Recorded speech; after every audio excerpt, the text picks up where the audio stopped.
Hoy Fidel, lumabas ka dyan! Oh, bakit po Mang Manuel? Ano po bang problema nyo? Nagtatanong ka pa talagang tao ka? Wala ka bang talagang isip? Hindi ko po alam kung anong problema nyo eh. Kung hindi nyo po sasabihin kagad umalis na lang po kayo. Nakakabala po kayo sa ginagawa namin eh. Wala akong pakialam kung makakabala ko. Lumabas ka dyan at mag-toast tayong dalawa. Di ba ang yabang-yabang mo kanina sa bilyaran? May nalalaman ka pang banda blessing. Akala mo naman kung sinong magaling. Ah, ano po bang kinagagalit nyo ron? Yung tinalo kita o yung umayaw na ako para hindi na kayo makabawi? Pareho yun! Buwang ka! Eh kung nagalit kayo ron, pasensya na po. Laro lang naman yun eh. At saka wala namang pustahan. Kahit na walang pustahan, pinahiya mo ako sa mga kumpare ko. Eh di sa susunod, para hindi ho kayo mapahiya, dapat ginalingan nyo. Sinasabi mo bang hindi ako marunong magbilyar? Eh kayo po nagsabi niyan ha, hindi ako. Lumabas ka nga rito! Mag-toast tayo! Pwede naman kayong pumasok eh. Bakit pa ako lalabas? Ah, ganun pala ha? Teka, ano ba nangyayari dito? Bakit na sumisigaw? Ito kasi asawa mong hilaw eh. Napakayabang. Hoy, kilala ko si Fidel. Hindi yan mayabang. Kung hindi ka manalo sa kanya, bakit hindi mo nalang tanggapin? Maglaro ka na maglaro para mas lalo ka pang gumaling. Para sa susunod, matalo mo na itong si Fidel. Hindi yung para kang bata dyan na nagmamaktol kasi hindi ka pinagbigyan. Anong sinabi mong babae ka? Ang sabi ko, kahit na kailan, hindi ka mananalo sa asawa ko kung puro ka ganyan. Dinadaan mo lagi sa init ng ulo at sa tapang-tapangan eh. Kapag itong asawa ko pumalag sa'yo, ewan ko na lang talaga kung hindi ka reyumahin. Abat, tarantado ka rin palang babae ka eh no? Hoy, umayos ka sa sinasabi mo ha. O bakit? Halika dito! Ano? Hindi na nakatiis sa matandang si Manuel. Pumasok na ito sa kanilang bakuran at agad na sinuntok si Fidel. Nailagan lamang ito ng lalaki dahilan para mawala ng balanse ang matanda at masubsob ito sa planggana na may nakababad na labahan. Hindi pa nakontento ang matanda. Muli itong bumangon. Akmang susuntukin ulit si Fidel pero nakailag na naman ito. Nasubsob na naman ang mukha ng matanda sa halamanan. Gigil na ito sa kanila. Mang walang hiya kayo. Walang hiya kayo talaga kahit kailan. Suntok ng suntok ang matanda. Pero kahit ni isa ay wala man lang tumatama. Dumating na nga lang ang mga barangay tanod at naawat na rin ito. Dinala sila sa barangay at sinubukang pagbatiin. Pero masyadong matigas ang matandang si Manuel. Galit pa rin ito sa kanila. Naunang umalis ang barangay at hindi man lang kumausap ng maayos sa opisyal ng kanilang barangay. Akala siguro na matandang yun makakaisa siya sa akin. Ang bagal-bagal niya kayong kumilos. Ang dali-daling ilagan ng mga suntok niya Ikaw naman kasi, alam mo naman pikon yung taong yun, nakipagbilyar ka pa talaga sa kanya. Naglalaro kasi kami kanina ni paring Marvin. Siya itong nakigulo Inago niya yung tako kay paring Marvin at kinalaban niya ako. Ako naman, syempre hindi ako papayag na binastos niya si paring Marvin. Kaya sa halip na sampalin o suntukin ko siya, tinalo ko na lang siya sa bilyar. Yung matandang yan, wala na talagang pinagkatandaan. Tumandang paurong ang loko. Maiba na tayo mahal. Yung mga maniba ayos na. Pinatay ko na yung apoy noon. Hindi ka ba sumilip dun sa likod bahay? Sisilip na nga sana ako. Ang kaso nga lang umepal naman itong si Mang Manuel. Ilako na natin yung sa baryo mamayang alas 5 Sana naman, maraming bumili sa atin Ilang araw na tayong matumal Mabuti na lang talaga nakapagbayad na tayo ng mga utang natin. Sana talaga. Nakakasawa na kayang mag-ulam ng tuyo.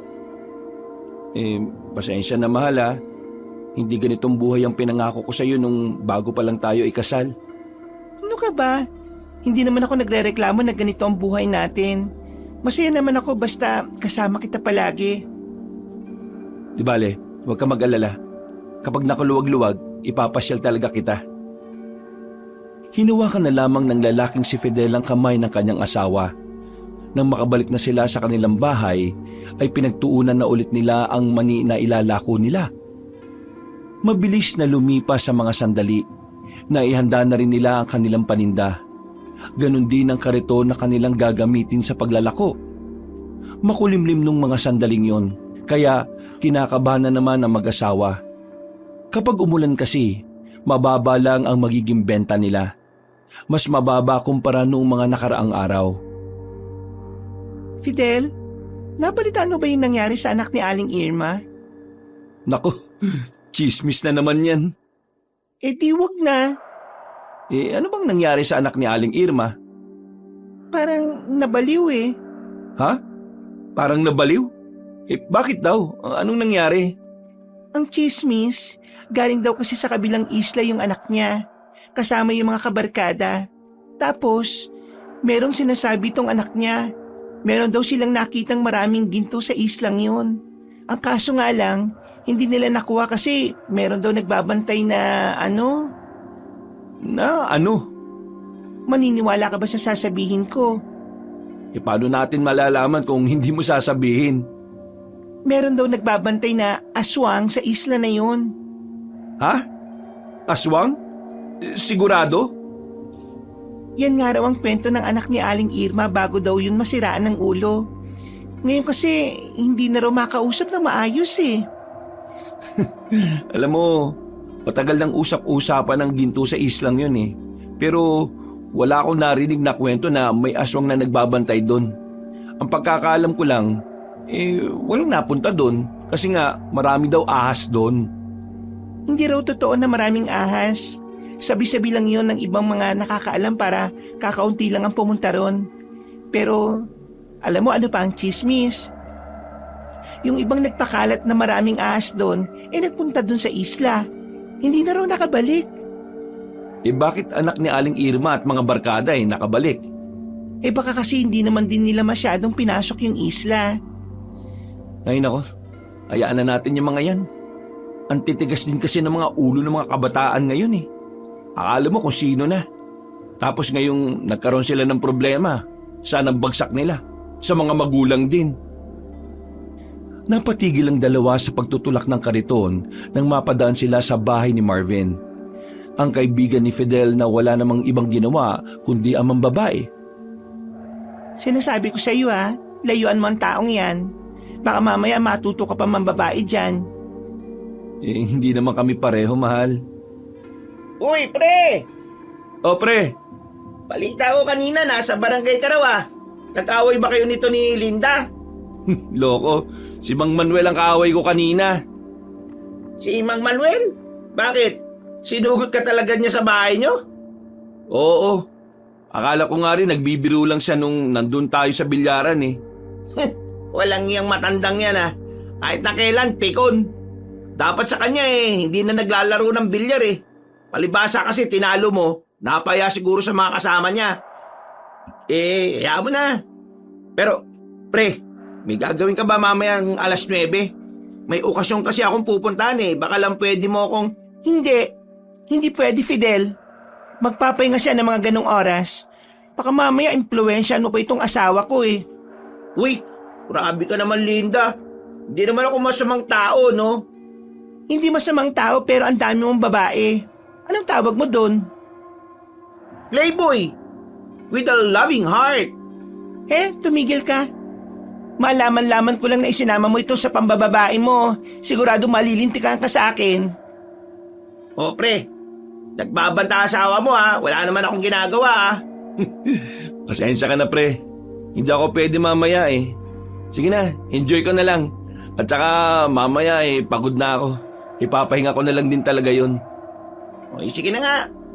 Pabili na lang ako ng mani para matuwa sa akin si Linda. Matuwa? Isusumbong kita sa tunay mong kasintahan Uy, wag yan. Isa pa, hindi mo alam kung sino yung tunay. Natuwa na lamang ang lalaking si Marvin. Iritado naman si Linda rito. Matapos maibigay ang mani, ay agad na rin naman silang umalis. Pakaway-kaway pa si Marvin na ikinaasar naman ni Linda. Inabot na sila ng gabi kakalako ng mani. Sa awa ng Diyos, marami-rami naman silang naibenta. Sasapat na ang kita nila para sa 2 araw nilang pagkain. Mahal, bibili lang ako ha.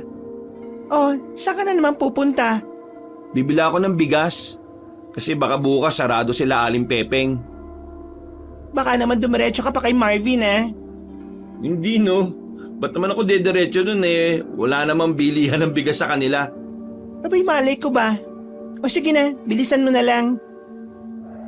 Lumabas ang lalaking si Fidel. Habang naglalakad siya, narinig niya ang grupo ng kalalakihan na nag-uusap sa bakuran. Pagsilip niya ron, nakita niya ang kanyang pinsan na si Lindon. Itong nangunguna sa kung anuman ang kanilang binabalak. Kapag nakuha natin yung gintong yun sa isla na yun, paldo-paldo na tayo. Siguradong magbabago na yung buhay natin. Makakaalis na rin tayo sa baryong to. O ano, sasama ba kayo? Sira ulo na naman tong si Lindon, no? Nagyaya na naman ng mga tao. Di ba nila alam ang nangyari sa anak ni Aling Irma? Ay, nako. Napapailing na lang si Fidel. Lalagpasan na lang sana niya ang mga yon, pero tinawag siya ng kanyang pinsan. Lumapit ito sa kanya at inakbayan pa siya. Sakto, nandito ka, insan. Gusto mo bang sumama sa amin? Bala kasi naming Pumunta doon sa isla para hanapin yung mga ginto. Oo! Bakit mo alam? Ang galing mo naman ah. Hindi ako interesado dyan, insan. Kayo na lang. Kapag nakakuha natin ang gintong yun, hindi na kayo maglalako ng maninilinda. Yayaman na kayo. Sige na, sumama ka na. Para din naman to sa atin eh. Habang wala pang ibang nagkaka-interest doon, kailangan na natin puntahan. Ha? Hindi mo ba alam yung nangyari sa anak ni Aling Irma? Hindi alam. Alam ko yun siyempre. Nakipag-unahan pa nga sila sa amin eh. Di alam mo rin naman siguro kung bakit naging tuliro yung tao. Oo, sinabi nilang may aswang. Sus ko naman. Dati sinasabi maraming ahas. Ngayon naman aswang. Alam mo kung bakit parang nabaliw yun? Dumaan sila sa parting malakas ang alon. Kaya muntik-muntikan na silang mamatay, insan. Ito isipin mo ah. Kung totoo ngang merong aswang doon, hindi na sila dapat nakabalik. Di ba? Biglang napaisip ang lalaking si Fidel. May punto rin naman si Lindon. Kahit na hindi pa siya nakakakita ng aswang, naniniwala siya sa nilalang na yon. At alam niya na ang mga aswang ay mababangis. Lalo na kung meron itong pinoprotektahang kauri o lugar. O di ba? Hindi totoong may aswang doon. Haka-haka lang nila yun. Sadyang hindi lang nila alam ang diskarte, no?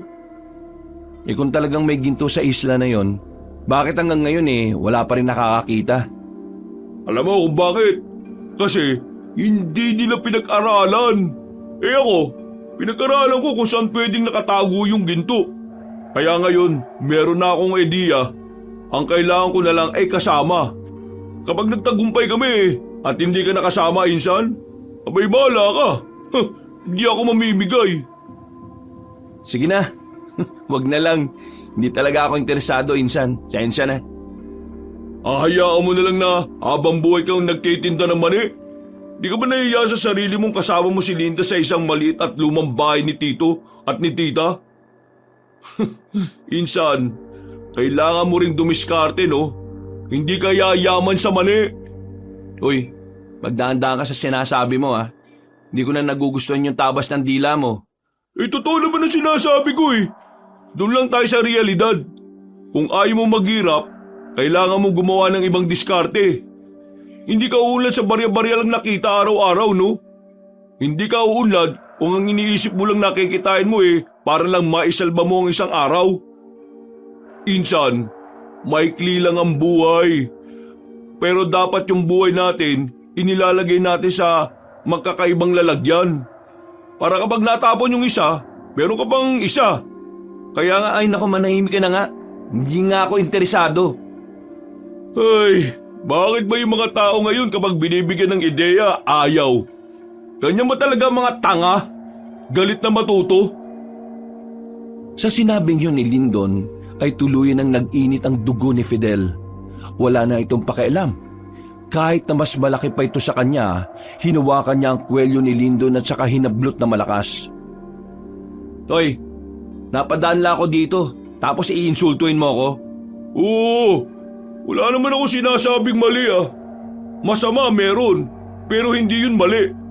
Tama naman talaga mga sinabi ko ah. Mukha lang masama kasi masakit. Mukha lang mali kasi mahirap tanggapin. Pwes, wala akong pakialam sa mga pangaral mo. May sarili kaming buhay. Ibang landas ang meron kami habang ikaw, asa ka lang sa mga bagay na madali mong makuha. Huwag mo ako gaya sa'yo, no? Ako, nagsisikap ako. Eh ikaw, umaasa ka sa bagay na hindi mo naman sigurado. Ay, naku, bitiwan mo nga ako. Amoy mani ka eh. O sige, ganito na lang. Papatunayan ko sa'yo na totoong may ginto. At kapag napatunayan ko yon, araw-araw kitang iinggitin. Huwag ka ring uutang sa akin kapag nabulok yung mga mani ninyo kapag walang nabili ah. Uy! What's happening here, my homies? Ano ka ba? Pa-English ka pa. Sino naman ba yung kasama mo? This is my girl. Eh, ano bang problema rito? Ito kasing pinsan ko nangiinsulto. Iniinsulto niya yung paraan ng pamumuhay namin ni Linda. Is that truth? Uy, magtagalog ka na lang. Mali-mali pa ang English mo eh. Eh bakit mo nga iniinsulto yung kaibigan ko? Napinsan mo? Sinabihan ko lang naman siya na kung sakali makukuha namin ng ginto sa isang biranda, yayaman na kami. Hindi na niya kailangan pang magtinda ng mani. Ayun, nagalit siya kaagad. Ayaw kasi niya ng katotohanan eh. Hindi niya matanggap na may iba pa palang paraan sa pag-unlad maliban sa pagtitinda ng mani. Eh kung gusto mo ang yumaman gamit ang kayamanan na hindi naman sa'yo, eh di ikaw na nga lang. Doon ka magaling eh. Ang pakinabangan ng hindi naman sa'yo. Oh, kita mo na Marvin ha? Sino lang iinsulto ngayon? Ako ba? Eh tama na nga yan. Ang mabuti pa, kung hindi nyo kaya magkasundo, eh di wag na lang kayo mag-usap. Magkasundo naman kami nito ni Fidel eh. Siya nga lang ang close ko na pinsan ko eh. Ngayon lang talaga siya nagkaganyan. Masyadong balat sibuyas. Eh di subukan mo ako. Nang magkaalaman na kung sino talagang balat sibuyas. Uy, hindi nyo naman kailangan lumabot sa suntukan. Kalma, relax. Tingnan nyo ako, chill lang with my girl. Ano kayusin mo ugali mo, Lindon ha? Hindi lahat aayon sa'yo.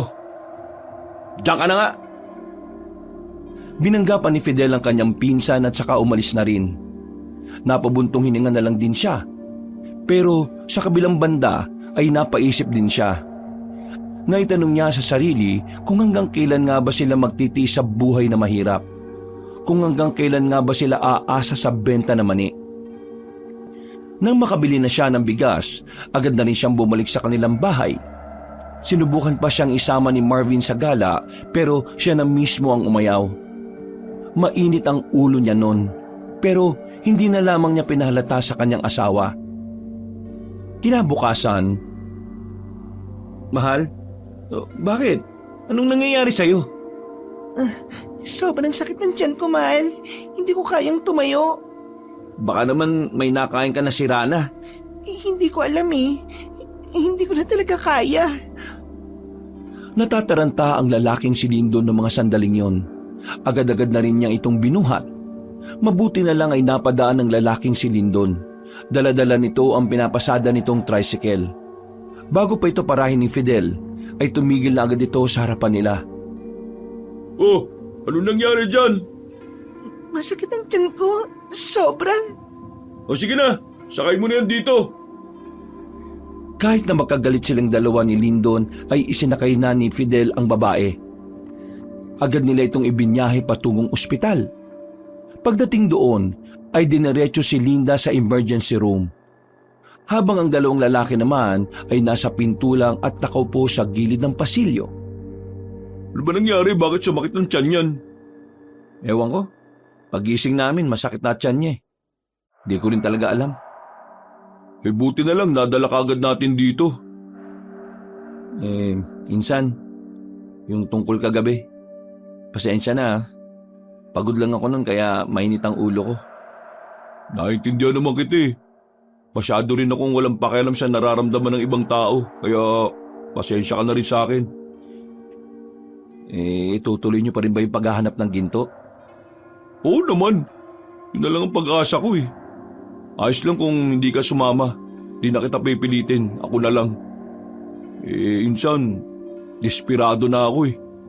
Yun na lang talaga natitirang paraan para bumalik sa akin ang anak ko. Ha? Bakit?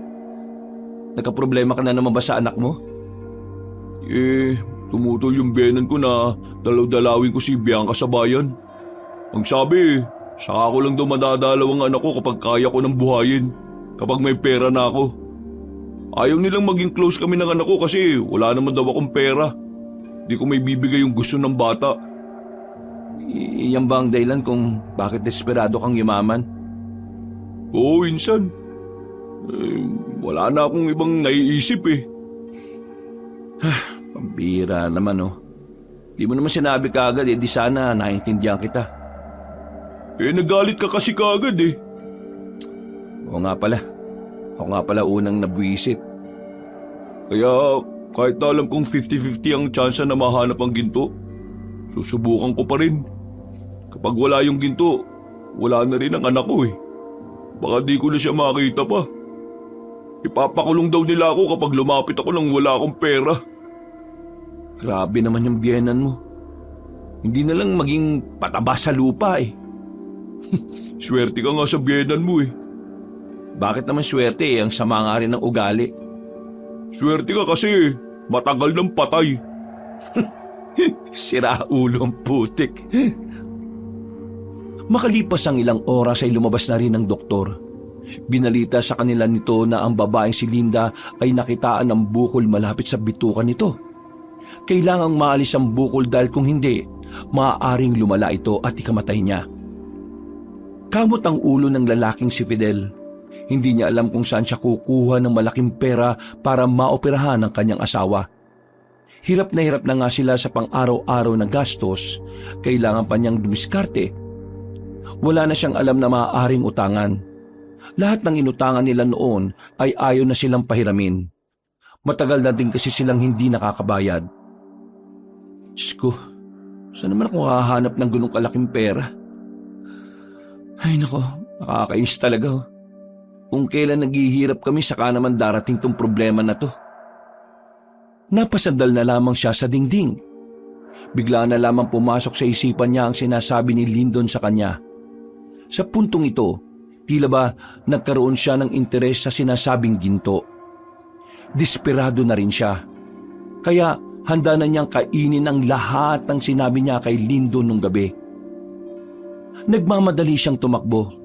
Hinabol niya ang kanyang pinsan na kalalabas lang din ng ospital. Naabutan naman niya itong kakasakay lang din ng tricycle at papalis na sana. Insan! Insan! Oh, balita. May sinabi na ba, doktor? Oo, nakausap ko na. May bukol daw malapit sa bitukan ni Linda eh. Kailangan maoperahan sa susunod na araw. Problemado ako. Hindi ko alam kung saan ako kukuha ng pera. Insan, yung bang sinasabi mong ginto, malaki ba talaga ang tsansa na totoo yan? Uy, bakit? Sasama ka na ba? No choice ako eh. Kailangan ko ng pera. Kaya, sige na. Kakainin ko na lahat ng sinabi ko sa iyo kagabi. Basta, kailangan lang maoperahan si Linda. Ngayon, gusto ko malaman kung sigurado bang merong ginto talaga ron. Malaki ang tsansa na totoong tungkol sa ginto. Sabi kasi ng mga matatanda, nung panahon daw ng mga Hapon, isa ang isla na yun na pinag-iwanan ng yaman nila. Kaya malaki ang tsansa na totoo yun kasi totoo rin naman nagpunta ang mga Hapon dun eh. Meron pa nga watawat nila ron, di ba? Kung totoo yan, sige na, sasama na ako sa iyo. Kahit isang ginto lang, basta mapagamot ko lang si Linda, okay na ako. Hindi lang isang ginto makukuha natin dun, insan. Baka marami pa. Ano bang gagawin natin? O sige, ganito. Mamayang gabi, aalis kami. Magpaalam ka na kay Linda. Nako, di ako papayagan nun, no? Kaya ibang dahilan na lang ang sasabihin ko. Di ilim na lang din natin. Sige, mamayang hapon, babalikan kita. Okay? Tinapik na lamang siya ng kanyang pinsan at saka pinandar na rin ang tricycle. Isang malalim na paghinga na lamang din ang kanyang nagawa. Naramdaman niyang tila sumasakit ang kanyang ulo. Napaupo na lamang din siya sa gilid. Maya-maya, pinunta na niya ang kanyang asawa. Gising na si Linda. Bagya na ring nawala ang sakit ng tiyan nito. Ano? Kumusta ang pakiramdam mo, mahal? Ayos na, nawala na yung sakit. Siguro pwede na ako makauwi. Mahal, ang sabi ng doktor, may nakitang bukol malapit sa bituka mo. Kailangan maalis yun kasi kung hindi, baka lumala. Anong bukol? Iayos na nga ako oh. Wala na akong nararamdamang sakit. Kasi, binigyan ka lang ng pain reliever. Pero pwedeng sumakit ulit yan. Fidel, alam mo na wala naman tayong pera para magpa-opera, di ba? Hindi na naman pwedeng hayaan na lang natin yan. Basta, akong bahala. Gagawa ko ng paraan. Anong gagawin mo? Kahit ano. Basta madiskartehan ko lang. Huwag na kaya. Mahirapan ka lang eh. Wala naman akong pakialam kung anong paghihirap yung danasin ko. Ang mahalaga sa akin, gumaling ka. Pasensya ka na. Naging pabigat pa ako. Huwag mong isipin yan. Hindi ko naman iniisip yan sa'yo eh. Gagawin ko lahat na makakaya ko para makaalis ka rito. Basta magtiwala ka lang sa akin, mahal. At sundin mo lahat ng sinasabi sa'yo ng doktor. Sila ang nakakalam ng lahat. Tumangutangon na lamang si Linda. Matapos ang pag-uusap na yon ay iniwan na muna ni Fidel ang kanyang asawa. Sumapit ang hapon, pinuntahan niya ang pinsan niyang si Lindon. Naabutan niya ito sa tapat ng bahay na kasama na ang ilan nitong barkada. Nagulat din si Fidel nang makita niyang naroon din si Marvin. Oh, bakit ka nandito? Nilapitan ako kanina eh. Baka daw pwede ko siyang isama. Di isinama ko na. Mas marami, mas maganda. Malay mo, sandamukal pala yung makukuha natin. Di mas madaling ilabas ng isla kung marami tayo. Yo! Dulat ka no? Ako lang ito, pre! Sasama-sama ka pa. Yung kikitain mo naman dito pambababae mo lang eh. Uy! Be slow to pass judgment, brody. Hindi ako ganyan, no? Naku, tumigil ka nga kakayoyo mo. Yoyoin ko yung mukha mo dyan para kang timang eh. O sige tayo na. Nakahanda na ang bangka natin. Puntaan na natin yung ginto. Hindi nagtagal ay magkakasama na rin silang naglakad paalis. Pagdating nila sa dalampasigan ay agad-agad na silang sumakay ng bangka. Pinandar na agad nila ang makina. Noong mga sandaling yon, aminadong kinakabahan ng lalaking si Fidel. Kahit kasi hindi pa siya nakakaengkwentro ng aswang sa buong buhay niya, meron pa rin parte ng kanyang pagkatao na nagsasabing baka totoo ngang merong aswang doon. Huminga na lamang siya ng malalim. Inisip na lamang niya na kailangan niya ng pera para sa pagpapa-opera ng kanyang asawa. Nakikita niyo yung islang yon? Doon na yon. Malapit na tayo. Kaunting-kaunti na lang. Kaya kung ano man ang dadatnan natin, ihandaan niyo na ang sarili niyo ha. Bakit? Totoo bang may aswang doon? Hindi aswang ang tinutukoy ko, kundi yung mga kagaya rin nating tao na may mga baril. Mga tao na kagaya natin na gusto ring makuha ang ginto. Sila lang makakatapat natin doon. Anong gagawin natin sakali makatapat natin sila?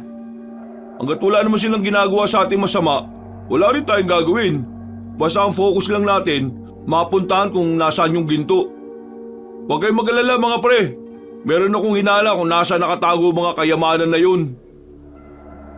Ngumisi si Lindon. Malakas ang kumpiyansa nitong mahahanap na nila ang ginto. Ilang taon na rin kasing pinag-aralan ng binata kung saan ba talaga maaaring nakatago ang kayamanan. Isang tahimik at payapang isla ang tumambad sa kanila nang tumigil na sila sa mismong harapan nito. Namamangha sila sa kanilang nakikita. Kahit si Fidel rin ay nakaramdam ng paghanga sa lugar na yon. Sobrang sariwa ang hangin na nagmumula roon. Pakiramdam niya, masarap tumira sa ganong klase ng isla. Mga kasama, narito na tayo. Sige, buksan ninyo na yung mga ilaw ninyo. Sasapit na ang gabi. kanya-kanyang pindot ng flashlight sila Fidel. Sinimulan na rin nila ang paglalakad. Pre, bakit pala bigla ka nalang pumayag? Di ba, muntikan pa kayong mag-away niyang si Lindon? Hindi ko ba nasabi sa'yo? Nasa ospital si Linde. Kailangan ko ng pera para mapaoperahan siya. Anong nangyari? Bakit kailangan maoperahan? Basta, malapit sa bituke. Kaya nga sana makuha na natin yung ginto rito. Kailangan ko ng pera eh. Kung hindi maoperahan si Linda, baka mas lalong lumala yung kondisyon niya. Nako, kailangan mo na talaga ng pera, pre. Ikaw, anong gagawin mo sa kikitain mo rito bukod sa pambababae mo? Baka magtayo na lang ako ng negosyo. Tapos yung tira, hahanap ako ng magandang babae tapos ibabahay ko na. Kakaiba talaga, takbo ng utak mo no? Makalipas ang ilang minuto ay tuluyan nang dumilim ang paligid. Napatigil sila sa kanilang paglalakad nang maramdaman nilang tila merong sumusunod sa kanila. May mga kaluskos, may mga yabag ng paa na hindi nila alam kung saan nagmumula. Mga ilang sandali lang, naramdaman na rin nilang tila nasa itaas na yon. Ano yun? Huwag kayo matakot, baka unggoy lang yon, naglalambi-lambitin. Pinagpatuloy nila ang paglalakad. Pero sa isip-isip ni Fidel, hindi unggoy ang nararamdaman nila. May kakaiba na siyang nararamdaman. Oh, malapit na tayo. Yandahan niyo sarili niyo. Kapag nakita na natin yun, wala nang maghihirap sa atin. Naghiyawan ang mga kasama niya. Lumika sila ng ingay sa kagubatan, pero wala silang pakialam. Masyado silang nilalamon ng pagiging sabik sa kayamanan. Hindi nagtagal, narating na rin nila ang isang kuweba. Oh, magpaiwan ng ilan dito sa atin. Dapat may magbabantay. Ikaw, Insan at Marvin, sasama kayong dalawa sa akin. Kailangan pa namin ng 6 na papasok sa loob. Nag-usap-usap na muna sila sandali. Nang maging maayos na ang mga magbabantay, agad na rin naman silang pumasok sa loob. Habang tinatahak nila ang kuweba, meron pa silang mga nakikitang kalansay ng tao. Sigurado ka bang dito matatagpuan yung ginto? Mukhang dating sementeryo yata to eh. Daming kalansay ng tao oh. Magtiwala lang kayo sa akin. Nararamdaman ko na malapit na talaga tayo. Insan, siguraduhin mo lang kasi nasayang na yung oras ko rito eh. Ilang minuto pa silang naglakad. Tumigil na sila sa harapan ng isang malaking butas na tinatakpan lang ng mga ipinakong palutsina. Tara, tulungan niyo ako. Tanggalin natin to. Narito sa loob yung mga ginto. Teka. Paano naman kami maniniwala sa'yo? Baka mamaya mapaamak lang kami dyan. Nalaman ko ang kuweba na to mula sa dating minero na kapitbahay namin. Dati na siya nakarating dito sa kuwebang to. Pero hindi siya nakaabot dito sa parting to. O edi sige, tanggalin na natin tong arang na to nang maging mayaman na tayo. Inisaysa nilang baklasin ng mga kahoy. Nang maalis na nila yon, naunang pumasok si Lindon. Sumunod na rin si Fidel at Marvin. Pagtingin nila sa loob, nailawang kagad nila ang mga gold bar na nakapatong sa isang lamesa. Sa tansya nila, nasa 100 gold bar ang naroon. Bukod pa ang mga alas na nasa mga banga. Nanlalaki ang kanilang mga mata. Hindi sila makapaniwala. Sinampal-sampal pa ni Fidel ang mukha niya sa pag-aakalang ito ay panaginip lang. Pero nung mga oras na yon, ang nakikita nila ay ang katotohanan. Sinasabi ko na sa inyo, di ba? O ano, paldo-paldo na tayo. O sige na, tawagin niyo na yung iba pa natin mga kasama. Paghati-hatian na natin to na maayos. Walang paglagyan ng kaligayahan ni Fidel. Hindi na siya nag-aalala para sa pagpapa-opera ng kanyang asawa. May pag-asa na rin silang umahon mula sa kahirapan. Dahil ngayon, masasabi niyang yun na ang simula ng kanilang pagyaman.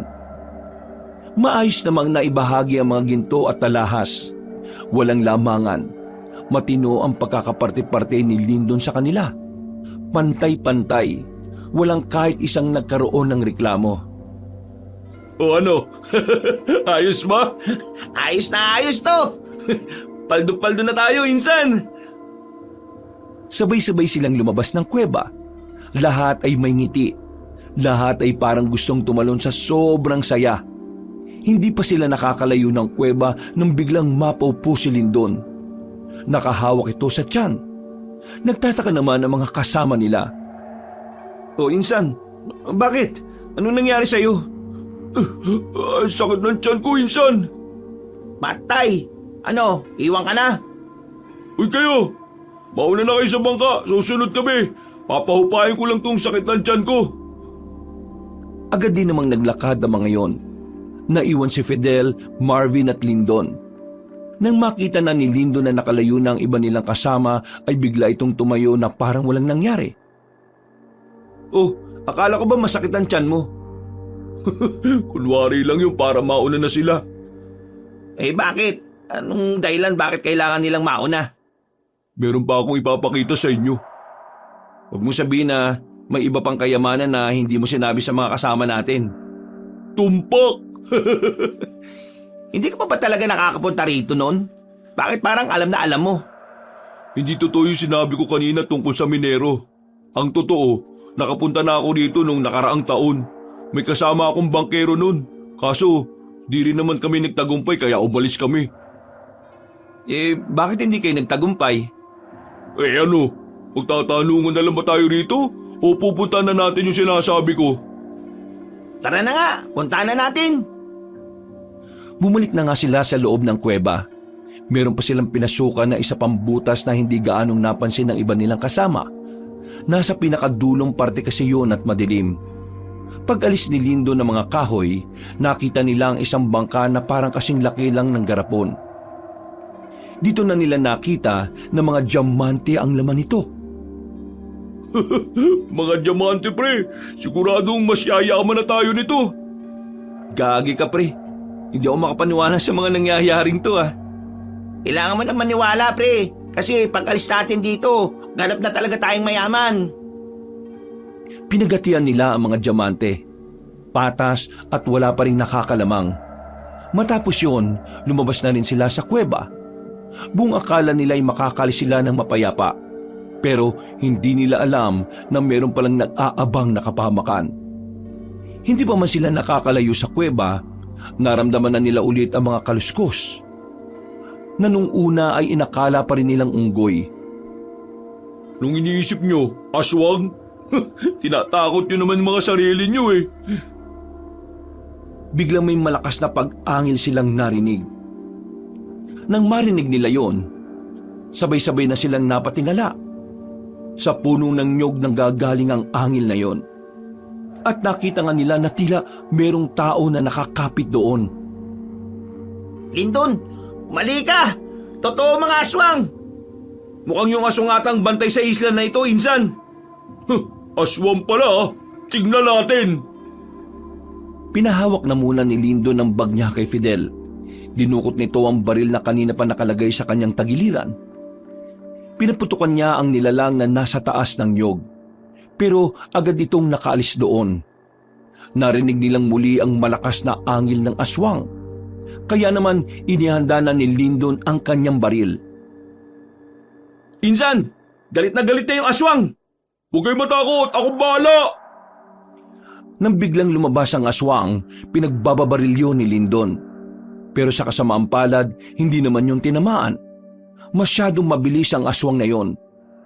Kailangan na nating mabante! Tara! Abante na, dali! Habang papalayo sila, sinusundan pa rin sila ng aswang. Tila kumukuha lamang yon ng tamang pagkakataon para umatake. Si Fidel naman, hindi niya maiwasang hindi kabahan. Kahit na inaasahan naman niya ang mangyayari, kinikilabutan pa rin siya.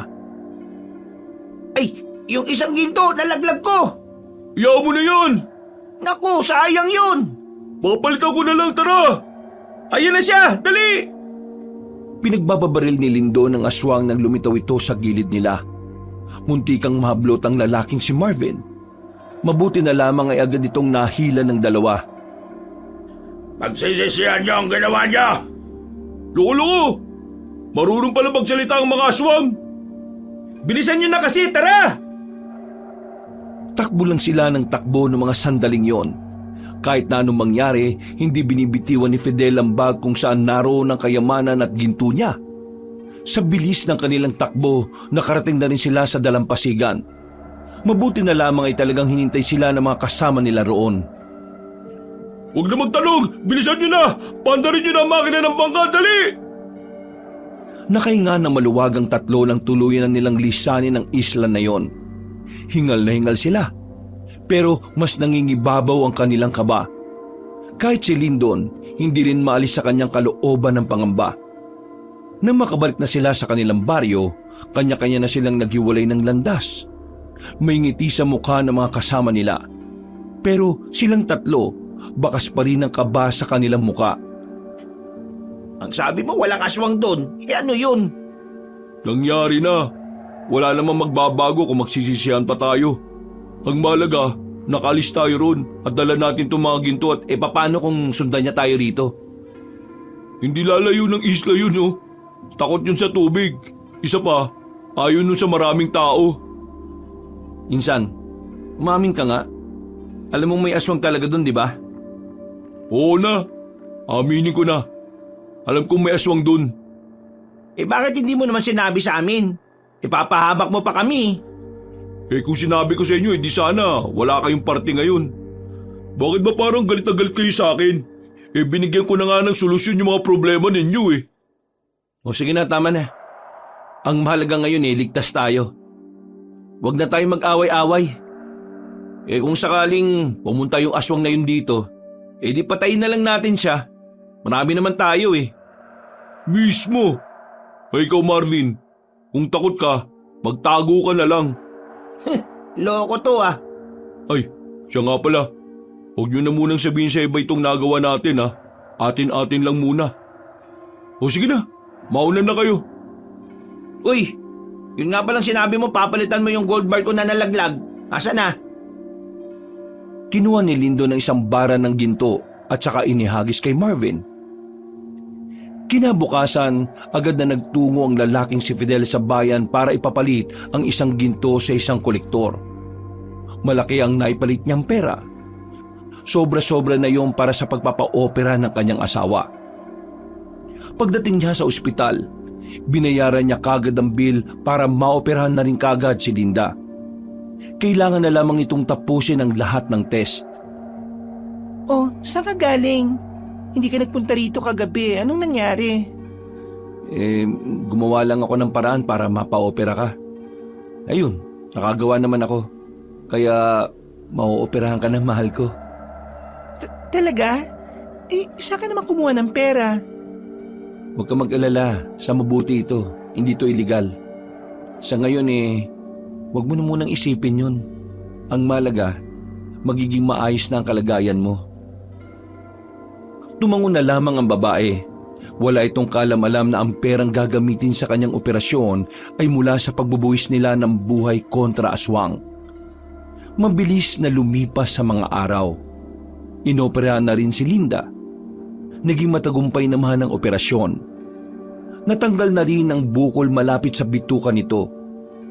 Ang kailangan na lamang ni Linda ay makapagpahinga at magpalakas. Pre! Napalingon siya sa kanyang kaibigan. Magara na ang suot nito. Marami na ring singsing sa daliri at meron pang kwintas. Merong kasamang dalawang babae na grabe kung makakapit sa kanya. Pre, look at me! I'm a boss now! Boss ka dyan. Gastusin mo ang pera mo sa maayos, no? Hindi yung puro sa babae lang. Marami pa naman akong pera Naku, bahala ka nga sa buhay mo. Pre, si Lyndon pala. Hindi ko ganong napagkikita. Hindi ko nga rin nakikita Hindi ko naman mapuntahan sa kanila. Banas na banas sa akin ng nanay nun Baka naman nagpunta na siya sa ibang bansa. Iniwan na tayo rito. Hindi ko alam. Magsasabi naman siguro yun sa atin. Oh, paano pre? Sige na, alis na ako Mag-i-enjoy pa kami ng mga chika babes ko eh. Naglakad na rin palayo si Marvin. Umiiling-iling na lamang si Fidel. Habang naglalakad na rin siya pabalik sa terminal, bigla niyang naisip ang kanyang pinsan na si Lyndon. Nagtataka siya dahil mula na makabalik sila mula sa isla, 2 beses niya lang itong nakita at nakausap. Bumiyahe na lamang siya patungo sa ospital. Nailabas na rin niya ang kanyang asawa matapos ang ilang araw na pagpapahinga. Sa ngayon, magaling na ang tahi ng babae. Pero hindi pa rin ito pinakikilos ni Fidel. Ang dami naman pagkain ito. Siyempre, ilang araw ka rin nawala rito sa atin, kaya pinaghandaan ko talaga. Mahal, hindi naman sa nagdududa ako pero gusto ko lang makasiguro na hindi ka gumagawa ng masama. Saan mo kinuha yung pera na pinabayad sa ospital? At itong mga pinabili mo ng pagkain? Ilang araw tayong walang tindang mani at kahit magtinda ka ng mani, hindi mo pa rin kakayanin na bayaran yung bill natin sa ospital. Sandaling napatigil ang lalaki sa kanyang pagmuya. Wala pa rin kasi siyang lakas ng loob na sabihin sa kanyang asawa na nagtungo sila sa isla. Natatakot siya na baka magalit ito sa kanya. Kilala niya kasi si Linda. Alam ni Fidel na kahit kailan ayaw ni Linda ng mga perang hindi naman pinagtatrabahuan. Ha? Etong pagkain natin, galing to sa pag-extra-extra ko ng ilang araw. Yung bill naman sa ospital, nagpalakad ako kay Lyndon. Umutang ako sa kakilala niya. Mabuti naman kung ganun. Yung utang na yon, hanggang kailan pwedeng bayaran? Hindi naman nagmamadali. Kung kailan na lang daw ako makakapera. Ang bait naman nakakilala ng pinsan mong yan. Kaya nga eh. Buti na nga lang nailakad ako ni Lyndon sa kanya. Oh, mahal, kumain na tayo. Sabay na silang kumain. Masaya ang dalawa. Tamang kwentuhan lang. Tamang tawanan. Mga ilang sandali lang, nakaramdam na rin ng antok ang babaeng si Linda. Nauna na itong nakatulog. Sasamantalahin na niya ang pagkakataong yon para puntahan si Lyndon. Gusto niya kasing malaman kung ano ba ang nangyayari sa pinsan niya. 9:00 ng gabi noon. May mga tao pa naman sa mga bakuran, pero tahimik na ang buong paligid. Sa kasagsagan ng kanyang paglalakad, naramdaman niyang tila merong sumusunod sa kanya. Pero nang lingunin niya, wala naman siyang nakita. Ha? Sino yan? Tanong niya habang nakaharap sa gilid ng bahay. Naglakad siya papunta roon at sumilip. Wala naman siyang nakita. Binilisan na lamang niya ang paglalakad. Nang marating na niya ang bahay ni Lyndon, nagtago siya sa gilid.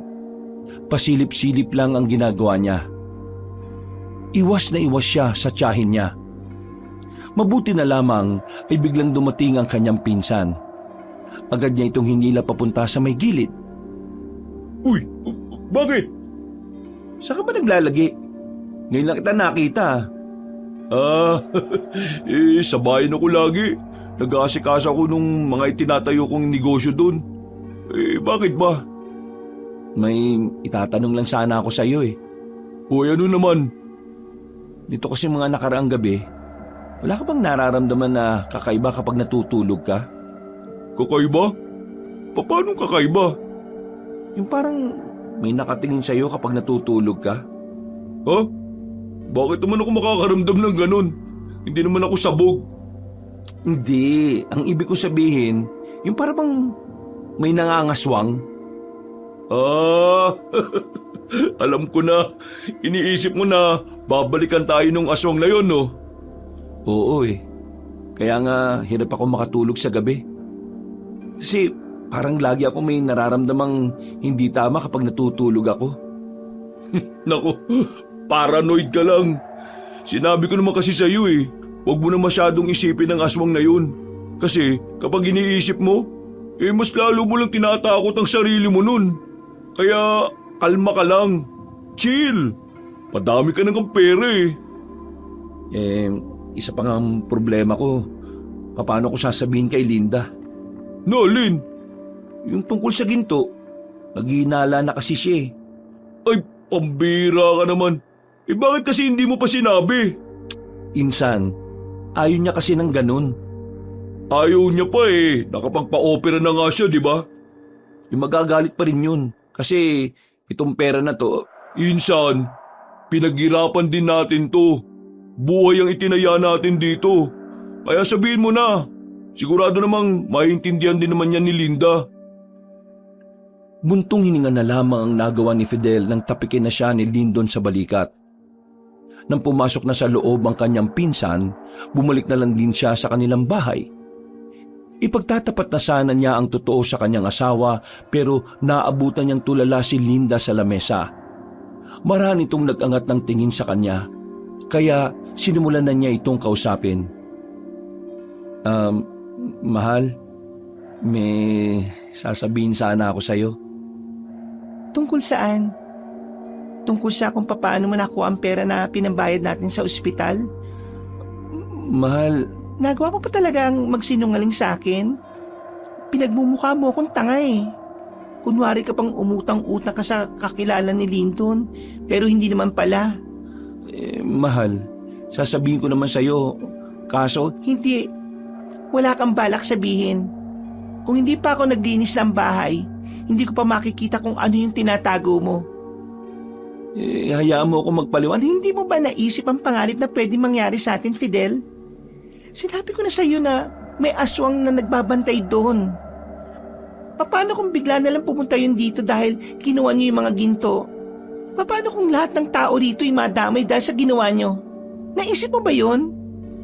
Anong gusto mong gawin ko? Hayaan ko na lang na maghirap ka dahil sa sakit mo? Wala akong ibang choice, Linda. Yun lang. Alam mo, mas gugustuhin ko na lang na mamatay sa sakit kaysa na mamapahamak ang ibang tao dahil sa mga gintong yan. At kung mamalasin pa, tayo ang mapapahamak. Hindi mo ako masisisi, Linda. Alam mong kailangan mong maoperahan. Kung hindi ko ginawa yun, hindi kita mapapa-opera. O ngayon, nasa maayos na kalagayan na ako. Tapos, anong susunod? Kumalma ka naman kasi. May pera na tayo. Aalis na tayo dito. Aalis? Iiwan mo tong baryo na to na pwedeng guluhin ng aswang na yon kasi hahanapin niya kung sino kumuha ng mga ginto. Napakamakasarili mo naman, Fidel. Ako? Makasarili? Sigurado ka ba sa mga sinasabi mo? Kailan ako naging makasarili? Buong buhay ko, hindi ko na nga iniisip ang sarili ko eh. Puro na lang ikaw ang iniisip ko. Kaya ako ginawa to? Kasi dahil sa'yo. Di sana hinayaan mo na lang kasi ako mamatay sa sakit. Bakit kita hayaan? Asawa kita. Asawa mo ako pero hindi ka man lang nagpaalam sa akin na yun ang gagawin mo. O tapos ano? Hindi ka papayag. Magtatalo lang tayo. At mas lalo lang makakasama sa'yo. Yung ba gusto mo mangyari? Nagbago ka na, Fidel. Nasilaw ka na sa pera. Kasi kung hindi, iisipin mo rin ang kaligtasan ng ibang tao eh. Alam mo naman diba na noon pa may kwento na tungkol sa aswang sa islang yon? Pero, oo nga. Kaso, hindi ko naman alam kung totoo yun o hindi eh. Pati nga yung ginto. Pero kailangan ko magbaka sakali. Dahil gusto kong mabuhay ka. Gusto kong mapaoperahan ka. Pero naniniwala ka sa mga aswang. Ay nako, wala nang patutunguhan tong pag-uusap na ito. Basta ako, sinabi ko na kung ano ang totoo. Ayoko na. Nung ayaw mo na. Ayoko na sa'yo. Pakiramdam ko, magbabago ka pa sa susunod na araw dahil sa kayamanan na meron ka ngayon eh. Kaya ayaw ko na. Maghiwalay na tayo. Pwede ba, huwag ka nga magpadalos-dalos? Ayoko na talaga. Natatakot ako sa mga mangyayari. Sana hindi mo na lang ako pinaopera kung ang aabutan ko naman eh. Malaking gulo. Sabi ka kasi ng sabi ng ganyan eh. Masyado ka negatibo. Bitiwan mo nga ako. Ano ba? Bakit ka ba aalis? Hayaan mo ako. Doon na muna ako sa kapatid ko. Ayaw mo na kita makasama. Huwag mo akong pigilan, Fidel. Kasi kapag ako nainis, isusumo ko sa barangay na kinuha niyo mga ginto sa isla. Wala nang nagawa ang lalaking si Fidel sa mga oras na yon. Pinanood na lamang niya ang babae habang nag-iimpake ito. Hindi na lang din niya ito pinigilan. Sa isip-isip niya, kung sakaling dumating nga ang aswang sa baryo, mas mainam nang wala roon ang kanyang asawa. Aminado si Fidel na mali ang ginawa nila. Parang pagnanakaw din kasi yon. Ang pagkakaiba nga lang, wala nang nagmamay-ari ng ginto na pinaghati-hatian nila. Oh, bakit ba gabing-gabi na nandito ka pa? Umuwi ka na sa inyo. Umalis si Linde. Nakipag-iwalay na sa akin. Ha? Bakit? Anong ginawa mo? Sinabi ko na yung tungkol sa ginto At nagalit pa talaga siya? Kahit yun yung nakatulong sa kanya? Basta, di niya naintindihan yun Nababahala kasi siya na baka biglang dumating dito yung aswang. Takot na takot kayo sa aswang. Pambira. Ang aswang ang dapat matakot sa tao, no? May gagawin ka ba? Inom tayo? Sagot ko na, dun sa amin. Talaga? O sige, tara na. Nagpakalunod sa alak ang lalaking si Fidel ng mga sandaling yon. Masama ang kanyang loob. Sa dami ng nainom niya, nakatulog na rin siya bandang 1:00 na madaling araw. Doon na rin nakitulog ang kanyang pinsan. Kinabukasan, ginising sila ni Marvin. Inalug-alug pa ang balikat nila kaya diretso bangon na sila. Uy, ano ba? Problema mo. Tutulog pa yung tao Ikaw talaga Bakit ba? Ano bang meron? Mga buwisit. Amoy alak iningan nyo Magulat ka mag-amoy gatas kahit alak ininom namin. Yung dalawa kasi natin kasama sa isla, si Rigur at Jonjon. O ano? Di ba magkapatid yun? Ano ba nangyari doon sa magkapatid? Ayun, patay na. Namulagat ang mga mata ni Fidel at Lindo nang marinig ang sinabing yun ni Marvin. Tila nawala ang antok nila. Mga pre, yung aswang na nasa kagubatan, pumunta na rito. Ano? Uy, kaga-aga yusin mong biro mo Pero pinagsasabi mo. Ali kayo, dadali ko kayo kung nasaan yung magkapatid. Kahit wala pang hila-hilamos, agad na rin silang nagtungo sa nagkukumpulang mga tao. Merong mga pulis roon. May harang na rin kaya hindi na sila makalapit. Ayan, sila yan. Yang magkapatid. Pakinggan yung mga nasa paligid kung anong sinasabi. Aswang ang pumatay sa kanilang dalawa kagabi. Pre, kahit yung mismong tanod, nakita rin nila yung aswang Yung matandang mahaba ang buhok. Ganon din ba yung nakita natin sa isla? Buwisit ka. Sige, lakasan mo pa para malaman nila kung anong ginawa natin. Hinilan nila papalayo si Marvin sa mga tao. Buti na lang din ay walang nakarinig. Dahil kung nagkataon, sila agad ang maaaring sisihin ng mga residente.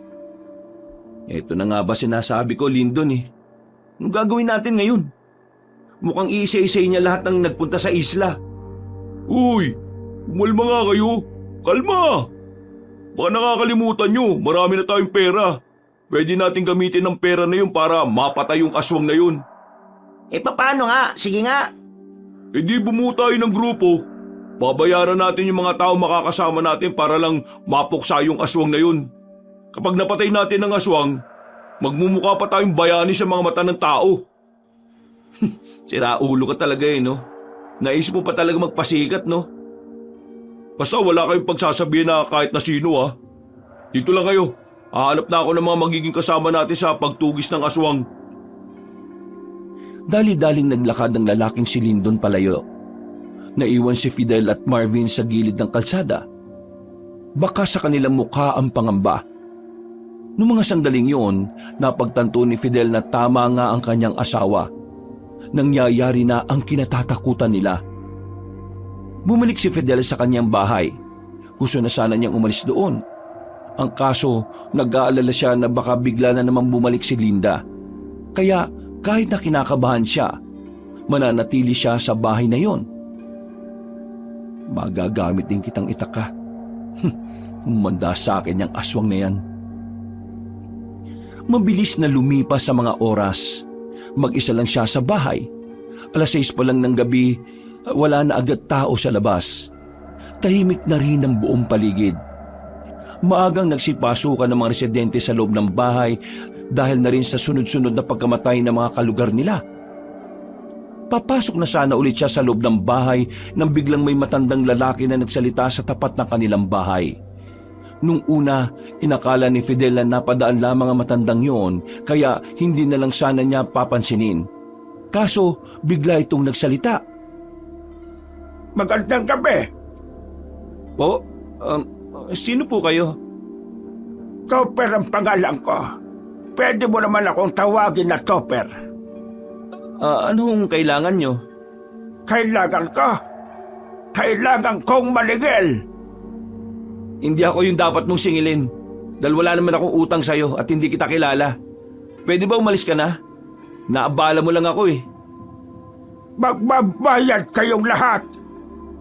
Ano? Ano bang kinuha ay dapat may balik. Hindi niya pag-aari yun. Pag-aari yun ng isang aswang na matagal nang wala. Sa hindi malamang dahilan ay agad na nagtindigan ang balahibo ni Fidel. Nang muli niyang tingnan ng matanda, nanlilisik na ang mga mata nito. Malakas ang kutob ni Fidel na ang matandang kausap niya ay ang matandang aswang na nakita nila sa isla. Humigpit ang pagkakahawak ni Fidel sa itak. Napapalunok siya ng laway dahil sa kaba. Ikaw ba yung aswang na pumatay dun sa dalawa naming kasama? Oo. Wala nang iba pa. Sige, lumapit ka. Kundi papatayin kita. Hindi kita sasaktan. Narito ako para bigyan kayo ng babala. Ibalik nyo ang kinuha nyo. Dahil kung hindi, maraming mapapahamak sa baryong ito. Pagkatapos magsalita na matanda, ay agad na rin itong naglakad palayo. Nanginginig ang tuhod ni Fidel. Nakinga lamang siya ng maluwag nang mawala na sa kanyang paningin ang matandang aswang. Nang masiguro niyang ligtas na siya sa labas, ay agad niyang tinungo kung nasaan si Lindon. Nakita niya ito sa isang bakuran ng kakilala nito. Tinawag niya ito agad. Mabilis namang lumapit si Lindon nang may ngiti sa muka. Oh, nakikita mo ba yung mga kasama ko? Yan yung mga taong naipon ko. Matutulungan nila tayo para paslangin ang mga aswang. Ibalik na natin ang kinuha natin. Huh? Pinagsasabi mo? Nakausap ko siya, yung matandang aswang. Nagbabala siya sa akin na kung hindi natin ibabalik yung kinuha natin, marami daw mapapahamak sa baryong to. May mga tao na tayo, insan. Kahit hindi na natin ibalik, kakayanin na natin yun. Isa lang naman yun eh, matanda pa. Insan, makinig ka nga sa akin. Ayaw ko magkagulo, kaya ibalik natin yung kinuha natin. Kahit hindi na kumpleto, basta maibalik lang natin yun. Sira ulo. Nakapagpagawa na ako ng negosyo eh. Tingin mo papayag ako na hindi matapos yung mga inaasikaso ko? Mawawala sa akin ang mga pinaghirapan natin. Nagbuwis tayo ng buhay doon oh. Ngayon pa ba tayo matatakot? Insan, kapag hindi natin ibinalik yun, siguradong mas magkakaroon ng malaking gulo. Eh di magkagulo. Di naman ako natatakot sa aswang na yun eh. Parang mas exciting pa nga eh. Pero Insan, alam mo kung ako sa'yo, sumama ka na sa amin. Ngayon nandito na siya sa baryo natin. Mahirap na ang sandali na mag-isa ka lang.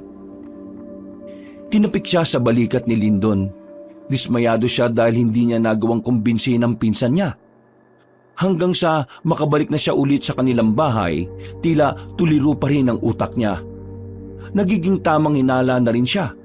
Sa oras na may marinig siyang kaluskos, pakiramdam niya ay may aswang sa paligid.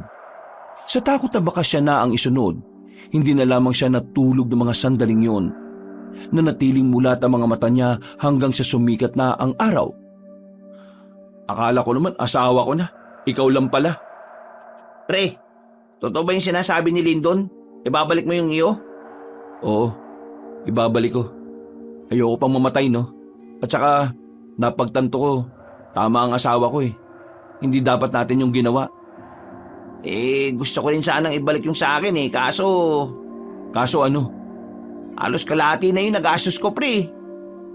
Wala kang naipundar pero halos kalahati na nun nawala sa'yo? Anong klaseng tao ka? Yun na nga Wala naman ang tayo magagawa. Pero kanina, napagtanto ko, mas mainam kung hindi ko na rin ibalik. Ano ka ba? Ibalik mo kung gusto mo pang mabuhay ka. Ano naman kung mamatay ako? Wala naman may pakialam eh. Mas maganda nang mamatay ka ng mayaman kaysa mamatay kang mahirap. Ay naku, bahala ka sa buhay mo. Pupunta-punta ka rito, kala ko pareho tayo ng gagawin. Itinaboy na lamang niya ang kanyang kaibigan. Pumasok siya ulit ng bahay at inilabas ang mga ginto. Aminadong nanghihinayang siya. Kung tutuusin kasi, kayang-kaya na silang buhayin ng mga gintong yon. Pwede silang umalis ng kanilang probinsya sa Maynila na mamuhay. Pero napagtanto niya na anumang pera na hindi naman nila pinagsikapan ay madali lang ding mawawala. Kaya sa mga sandaling yon, hindi niya inaangkin ang mga ginto.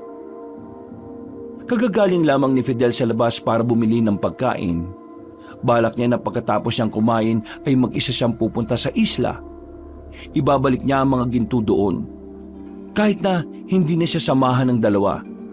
Ang kaso nga lang, pagbalik niya sa loob, nawala ng malaking bag na inilagay lang naman niya sa ilalim ng lamesa. Hinanap niya ito sa buong bahay, pero wala na siyang nakita. Bigla siyang pinagpawisan na malamig. Ang unang pumasok sa isip niya ay si Marvin. Nasabi niya kasi sa lalaking yon na binalot niya na ang ginto para isauli. Kaya naman hinala niya na si Marvin lang ang may kakayahang magnakaw ng ginto. Hoy! Marvin! Pre!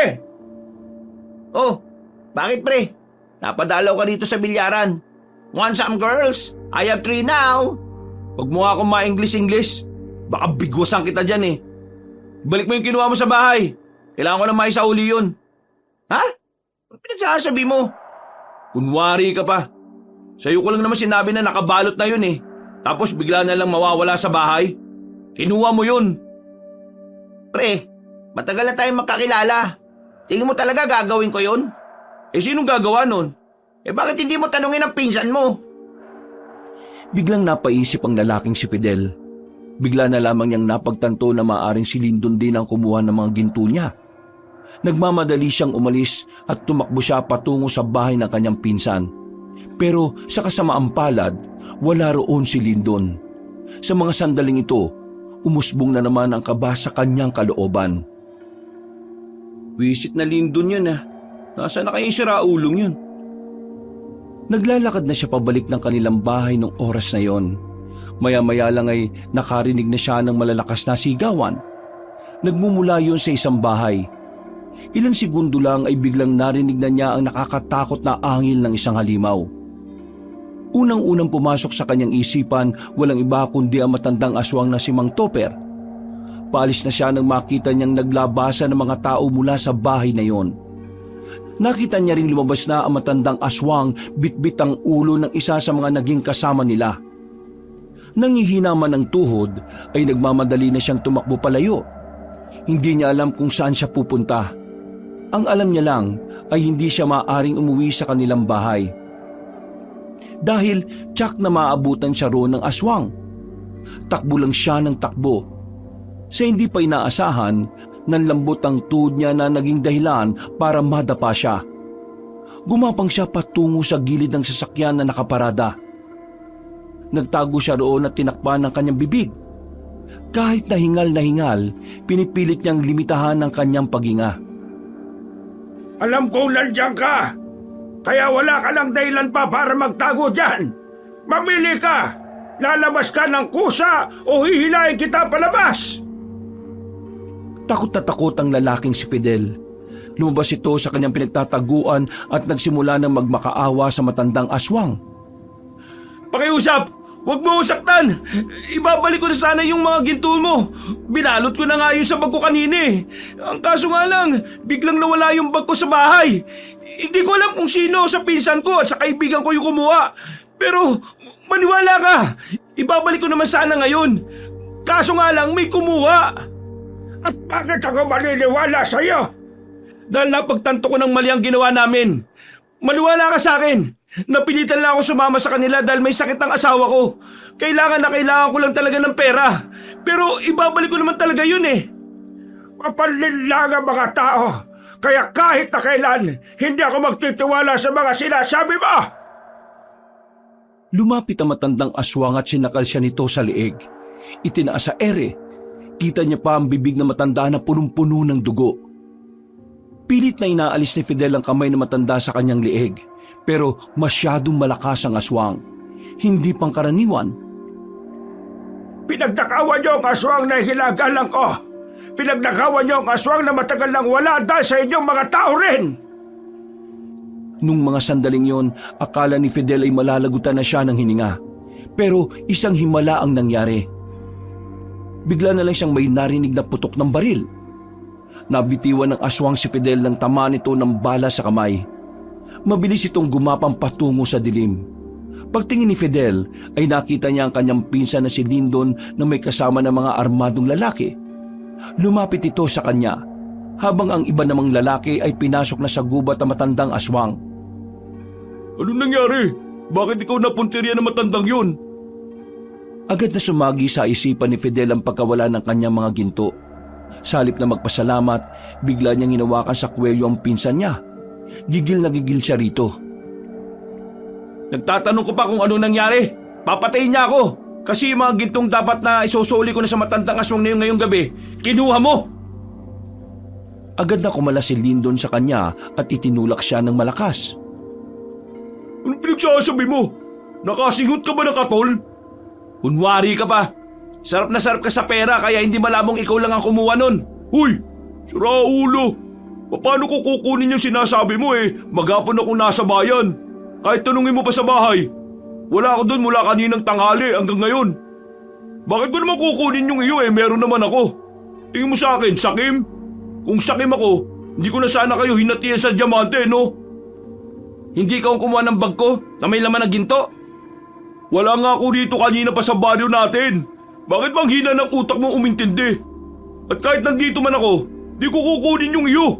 Mukhang pera lang ako pero hindi ako gahaman. Walang yung Marvin yun.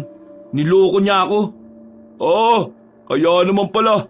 Nagpaniwala ka kagad sa siraulong yung kaysa sa akin na kadugo mo. Alam mo, nakakapikon ka na rin Iniligtas kita tapos pinagbintangan mo ako kagad. Di ka man lang nagpasalamat. Pasensya na. Nadala lang ako sa emosyon ko. Natakot lang kasi ako kanina kasi akala ko mamamatay na ako salamat sa Diyos ligtas ka. At salamat din sa akin, ha? Hindi maraming salamat. Akin na, pairam ng baril. Bakit? Anong gagawin mo? Nakatakas na yung aswang. Kukunin ko lang kay Marvin yung bag ko. Kailangan kong kunin yon. Wala na ring sense kung isusuli mo sa aswang na yun yung ginto. Nung walang sense, yun nga yung dahilan kung bakit siya pumapatay Yung pinatay niya ngayon, kakasauli lang ng ginto kaninang tanghali. Pinatay ng aswang kahit naibalik naman na yung ginto? Oo. Ang tingin ko dyan, hindi na ito tungkol sa gusto niyang maibalik yung kinuha natin Tungkol na ito sa pansarili niyang interes. Mula na makatikim siya ng tao, parang nawili na siya kaya gusto niyang pumatay lang ng pumatay Yan na nga ba sinasabi ko Madadamay ang ibang tao ng dahil sa ginawa natin. Kung sisisihin mo pa ako, wala na rin tayo mapapala, no? Magulo na. Ang kailangan na lang natin gawin mag-isip ng tamang paraan kung paano siya mapipigilan. Kaya nga, pairam na ng baril mo. Ang kulit mo. Kukunin ko yung ginto. Siya makikinabang nun. Mukhang ginto ka rin pala Binigay ni Lindon ng 45 baril. Isinuksok naman ito ni Fidel sa tagiliran niya. Noong mga sandaling yon, ang tanging nasa isip lamang niya ay makuha ang dapat sa kanya. Hindi niya matanggap na niloko siya ni Marvin. Dinig na dinig sa paligid ang iyakan ng mga tao. Bagyang napabagal ang paglalakad ni Fidel nang madaanan na naman niya ang bahay na pinagmula ng aswang. Naiwan pa roon ang katawan ng biktima na wala ng ulo. Nag-iiyakan ng mga taong naroon. At ang iyakan na yon ang tila mas lalong nagpapatuliro ng kanyang utak. Pinilit na lamang niyang hindi pansinin ng mga yon. Nagpatuloy siya sa kanyang paglalakad hanggang sa marating na niya sa bilyaran ng kanyang kaibigan na si Marvin. Agad niya itong nilapitan. Hinila niya ng malakas sa kwelyo. Sa liit ni Marvin, madali niya lamang itong nakaladkad. Nagulat ang mga tao sa ginawa niya pero wala na siyang pakialam. Uy, teka pre! Ano bang nangyari sa'yo? Anong problema mo? Problema ko? Ikaw! Yung pagiging sakim at gahaman mo! Ano? Teka. Ano ba pinag-uusapan natin dito? Ikaw ang kumuha ng mga ginto ko sa bag ko! Ha? Natanong mo na ba yung pinsan mo? Oo, at hindi siya kumuha nun dahil maghapon siyang wala rito sa atin. Teka nga, bitiwan mo nga muna ako. Pagbitiw ni Fidel sa kanyang kaibigan ay bigla na lamang itong tumakbo na mabilis. Agad niya itong hinabol. Nakarating na sila sa dulong parte ng kanilang baryo. Dito na naisipan ni Fidel na bunutin ang baril. Nagpaputok siya sa taas. Napatigil naman ang lalaki. Sige, subukan mong gumalaw. Hindi ako magdadalawang isip na paputokan ka. Grabe, dumating ka na sa puntong kaya mo nang pumatay para sa kayamanan? Oo, kasi traidor at gahamang ka. Itinuring pa naman kitang tunay na kaibigan, pero ginawa mo to sa akin. Tama lang pala ang asawa ko na hindi ka samahan Kasi hindi ka naman totoong tao sa akin. Fidel naman, huwag ka naman magdrama ng ganyan. Hindi na bumabagay sa iyo, no? Baba mo na yung baril mo. Ibabalik ko naman sa iyo yung kailangan mo Ibababa ko lang tong baril kapag nakita ko yung para sa akin. Okay, sige. Halika, sumunod ka sa akin. At ibibigay ko sa iyo yung gusto mo. Nauna nang naglakad ang lalaking si Marvin. Dulong-dulo ang bahay nito kaya habang tumatagal, paunti na ng paunti ang mga bahay na nadaraanan nila. Hintay mo ako rito sa labas. Kukunin ko lang sa loob. Wala na akong tiwala sa iyo, no? Sasama ako sa loob. Ulit naman, bahala ka. Maraan na sinundan ni Fidel ang lalaki habang nakatutok pa rin ang baril nito sa ulo ni Marvin. Pagpasok nila sa loob, nakita na niya ang bag niya na kung saan laman nito ang mga ginto. Akmang lalapitan na sana ni Fidel yon nang biglang binangga siya ni Marvin. Nakipag-agawan ito ng baril sa kanya. Nakarating sila sa labas at dumating sa puntong nasa ibabaw na ni Fidel ang lalaki. Bakit ba kasi ayaw mo na lang bigay sa akin kung ibabalik mo na lang din pala? Ikaw pala talaga ang tunay na gahaman hindi si Lyndon. Oo, ako na. Ikaw lang naman tong tanga-tanga na hindi marunong makaramdam Nanlalaki ang mga mata ni Fidel nang maagaw na sa kanya ni Marvin ang baril niya. Nanlilisik ang mga mata ng lalaki habang nakatutok ito sa kanya. Sa sandaling ito, hindi na maiwasan ni Fidel na hindi kabahan. Ano? Mamili ka na lang ngayon. Yung mga kayamanan o yung buhay mo? Wag mong gawin yan. Wow! Tapos ngayon biglang bumait ka. Parang kanina lang, ang tapang-tapang mo pa. May nalalaman ka pang ipuputok ko to. Pero wala ka rin naman pala. Ikaw ang tunay na duwag. O sige na, iyon na yung ginto. Wag mo na lang akong patayin. Madali ka naman pala kausap Ang kaso nga lang, akong mahirap kausap. Akala mo bubuhayin pa kita? Marvin, pre, meron tayong pinagsamahan. Mga bata pa lang tayo, magkakilala na tayo. Yun lang ang isipin mo. Pre, pagdating sa kayamanan, walang kaibigan. Pamilya ko nga, pinalayas ko Kaya, sino ka ba para maging mahalaga sa akin? Wala ka nang halaga sa akin, no? Tunay ka kasabihan nila. Binabago ng pera at kayamanan ng ugali ng tao. Oo, totoo nga yun. O sige, kung kaya mo akong patayin, kalibitin mo na yung gatilyo na yan. Oo ba? Kalibitin ko talaga. Nang bigla na lang may narinig silang angil ng aswang. Ha? Ano yun? Malamang, aswang yun. Hindi mo ba alam na... Hindi na naituloy ni Fidel ang sasabihin niya nang biglang lumitaw na ang matandang aswang na si Mang Topper. Pinagbababaril ito ni Marvin. Ang kaso nga lang ay hindi niya ito natamaan. Tinamantala na ni Fidel ang pagkakataon para pumasok sa bahay at kinuha ang bag niya. Paglabas niya, nakita niyang nabitiwan na ni Marvin ang baril.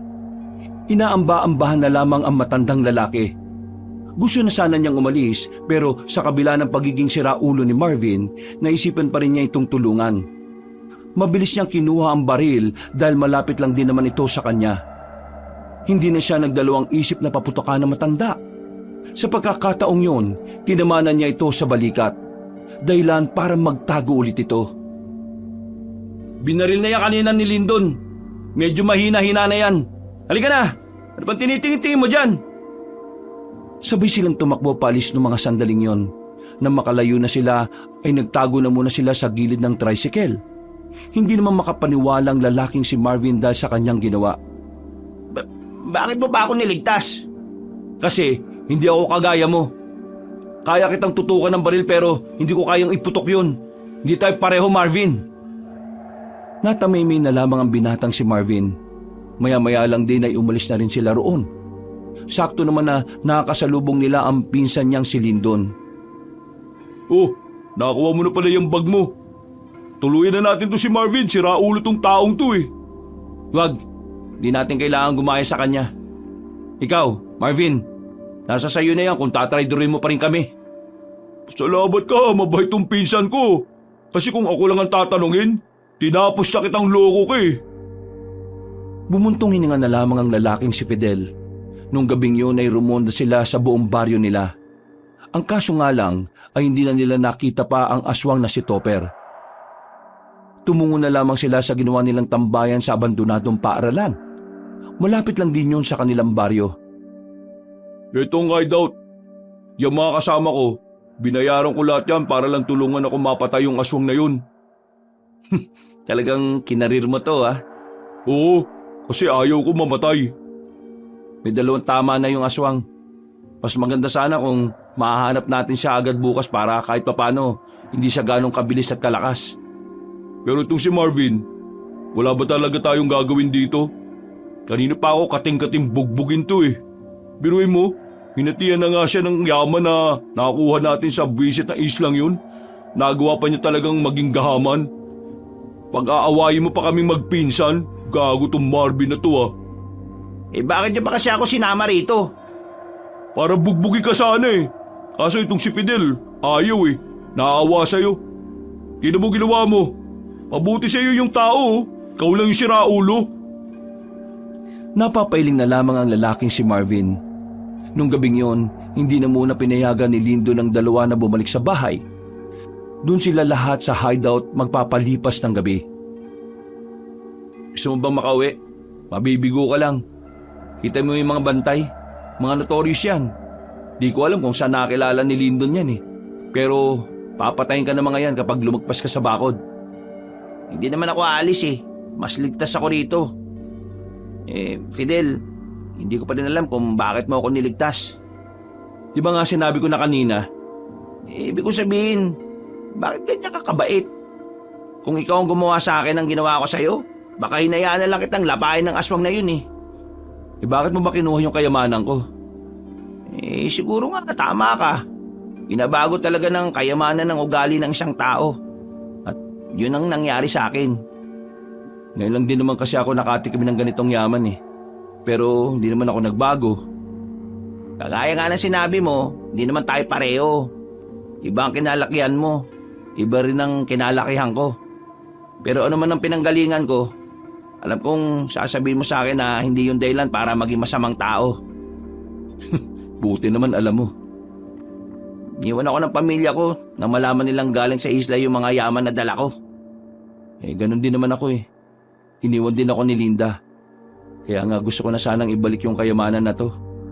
Kasi gusto ko maging payapa ang buhay namin mag-asawa. Pero ano? Sabi ng pinsan ko, ibalik man natin o hindi ang yaman, papatayin pa rin tayo ng aswang na yun. Nakatikim na kasi siya ng tao eh. Kaya susunod-sunod rin na raw yun ng aswang. Anong gagawin mo dyan sa yaman mo? Di ba ayaw naman niya ni Linda? Hindi papaliwanag ko na lang sa kanya na maayos. Sayang naman kung tatapon ko lang sa dagat o mga to. Isa pa, hindi naman totoong aswang ang may-ari nito eh. Mga Hapon ang may-ari nito. Sa bagay. Pero pre, patawarin mo ako kanina ha. Hindi ko na alam ang pinag-aagawa ko. Okay lang, basta bumawi ka na lang. Ngumiti na lamang ng papilit si Fidel. Maya-maya pa, pumasok na rin sila sa loob at naglatag ng karton. Nung gabing yun, ginawa na lamang una ni Fidel ang kanyang bag. Sa nangyari kasi, nahirapan na rin siyang magtiwala kay Marvin. Sadyang pinahahalaga na lang talaga niya ang pagkakaibigan at pinagsamahan nila. Kinabukasan, kagigising lang ng 2, nakaupo sila sa tapat habang hawak-hawak ang tasa ng kape. dumating si Lyndon. Meron itong masamang balita sa kanila. Grabe, pinagbuntungan yung iba natin mga kasama. Wala namang namatay sa kanila pero lahat kritikal. Yung mga kasama natin? Yung natitirang 7, silang lahat. Ang inaalala ko lang baka mamaya punta naman sila sa ospital at doon sila tuluyan. Sa mga sandaling yun ay nagtindigan na naman ang balahibo ni Fidel. Nakaramdam din siya ng awa para sa iba nilang kasamahan. Nakokonsensya rin siya. Alam naman kasi nilang lahat na kung hindi sila nagpunta sa islang yon ay wala namang mapapahamak sa kanila. Uy, anong balak mo? Dito na muna siguro tayo. Galit sa atin ang mga tao Sinisisi na nila tayo. Lalo na ako. Nalaman na kasi nila na nakuha natin yung ginto. At alam na rin nila na yung aswang sa isla ay yung aswang din sa baryo ngayon. Naasahan ko na talaga mangyayari to Ang maganda na lang na gawin natin ngayon, patayin niyang aswang na yan. Para kahit papano, makabawi naman tayo sa kanila. Marami pang baril dyan. Yun ang gagamitin natin mamaya kapag hinanap na natin yung aswang na yun. Meron akong tanong. Itanong mo na, pabebe ka pa Sigurado ba kayong nag-iisa lang yung aswang na yon? Bakit?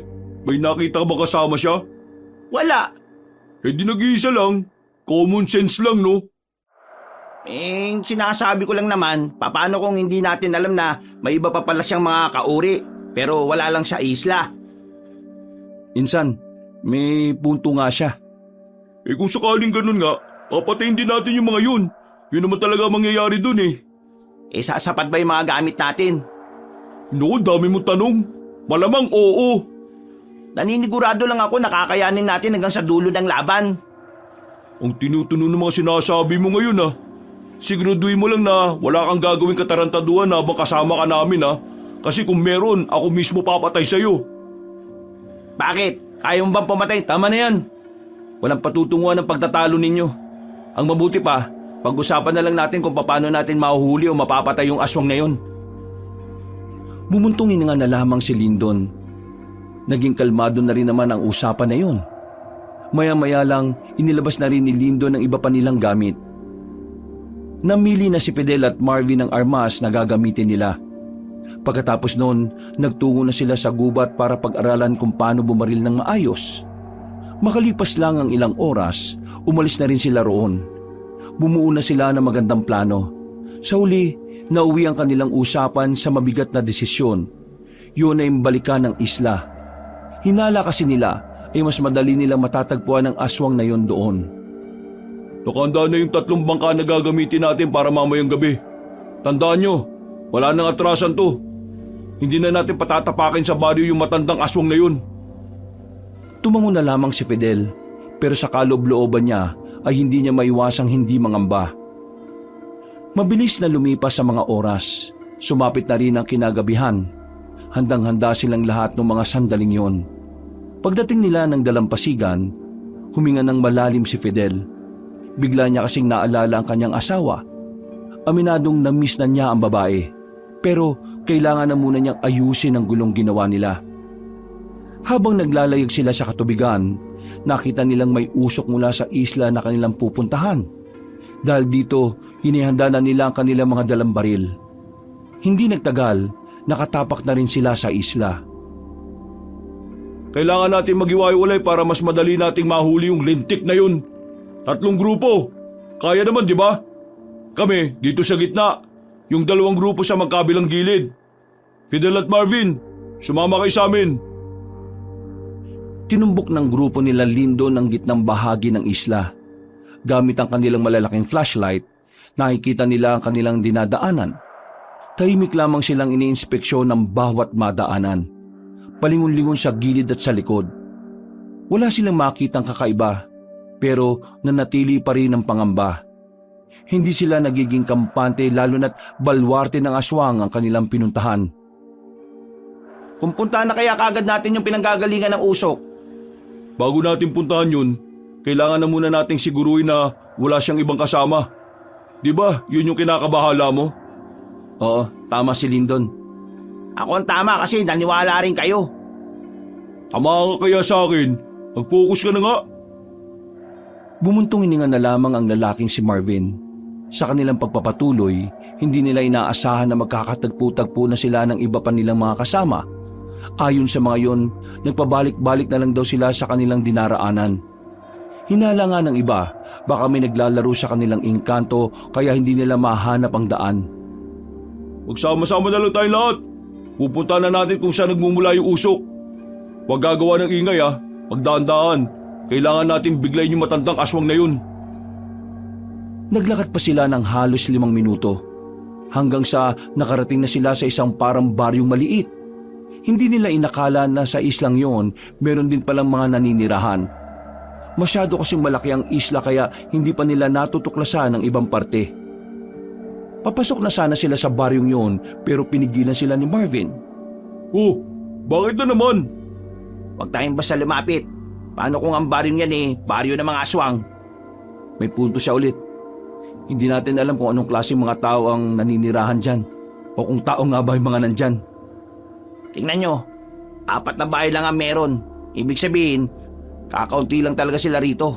Tapos, wala pa tayong nakikitang bangka sa dalampasigan kahit nung unang punta natin dito. Ibig sabihin, hindi sila lumalabas sa isla na to. Magtataka ka, anong kinakain nila? Mukhang ubos naman na mga hayop dito bukod sa ibon na ang tataas lumipad. Kaya mahirap ulihin. Maiisip mo na lang na weirdong pamumuhay ang meron sila rito. Kaya baka mga aswang din ang mga nakatira dyan.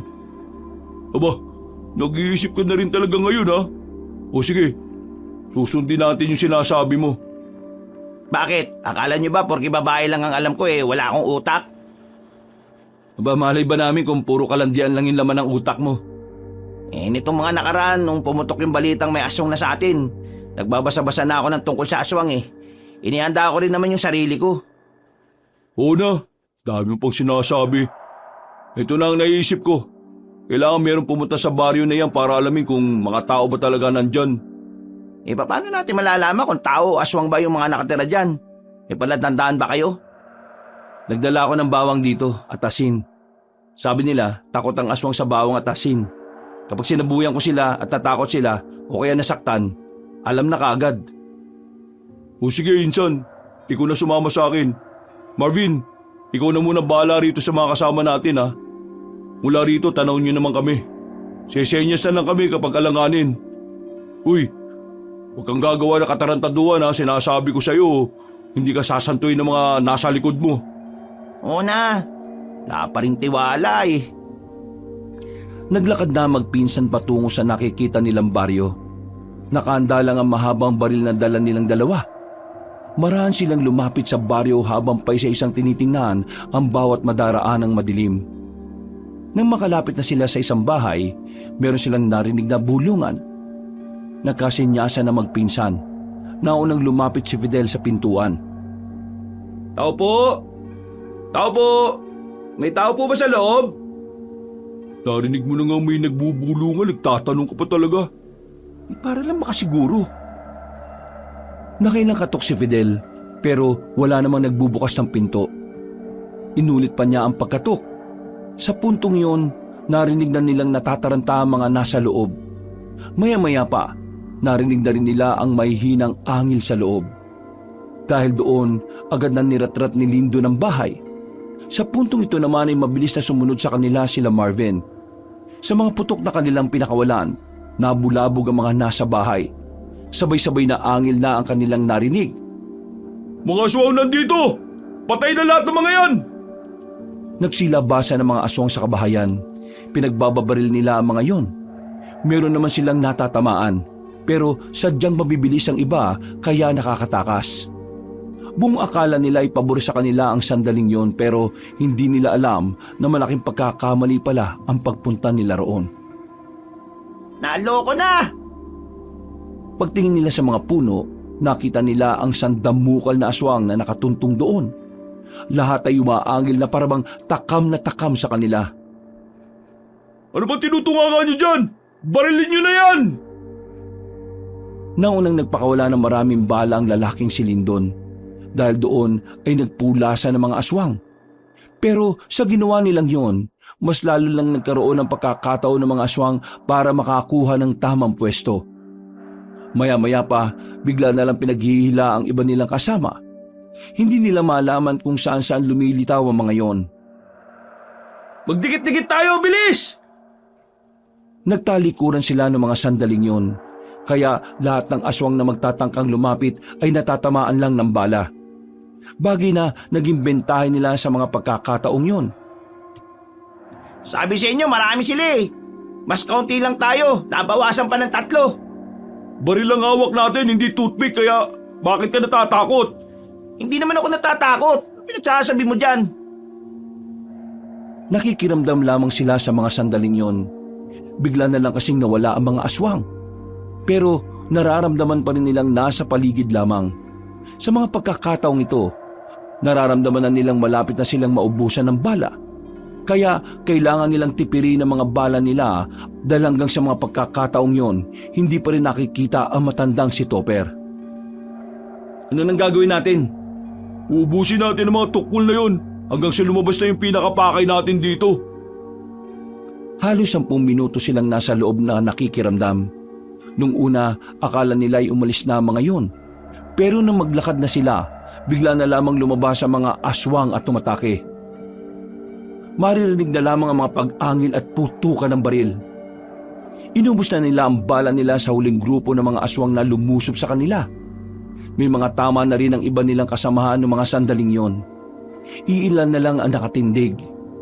Ang iba ay hindi na rin makatayo dahil sa mga sugat sa iba't ibang parte ng katawan. Ubus na yata sila. Oo. Tapos tayo malapit na rin maubos.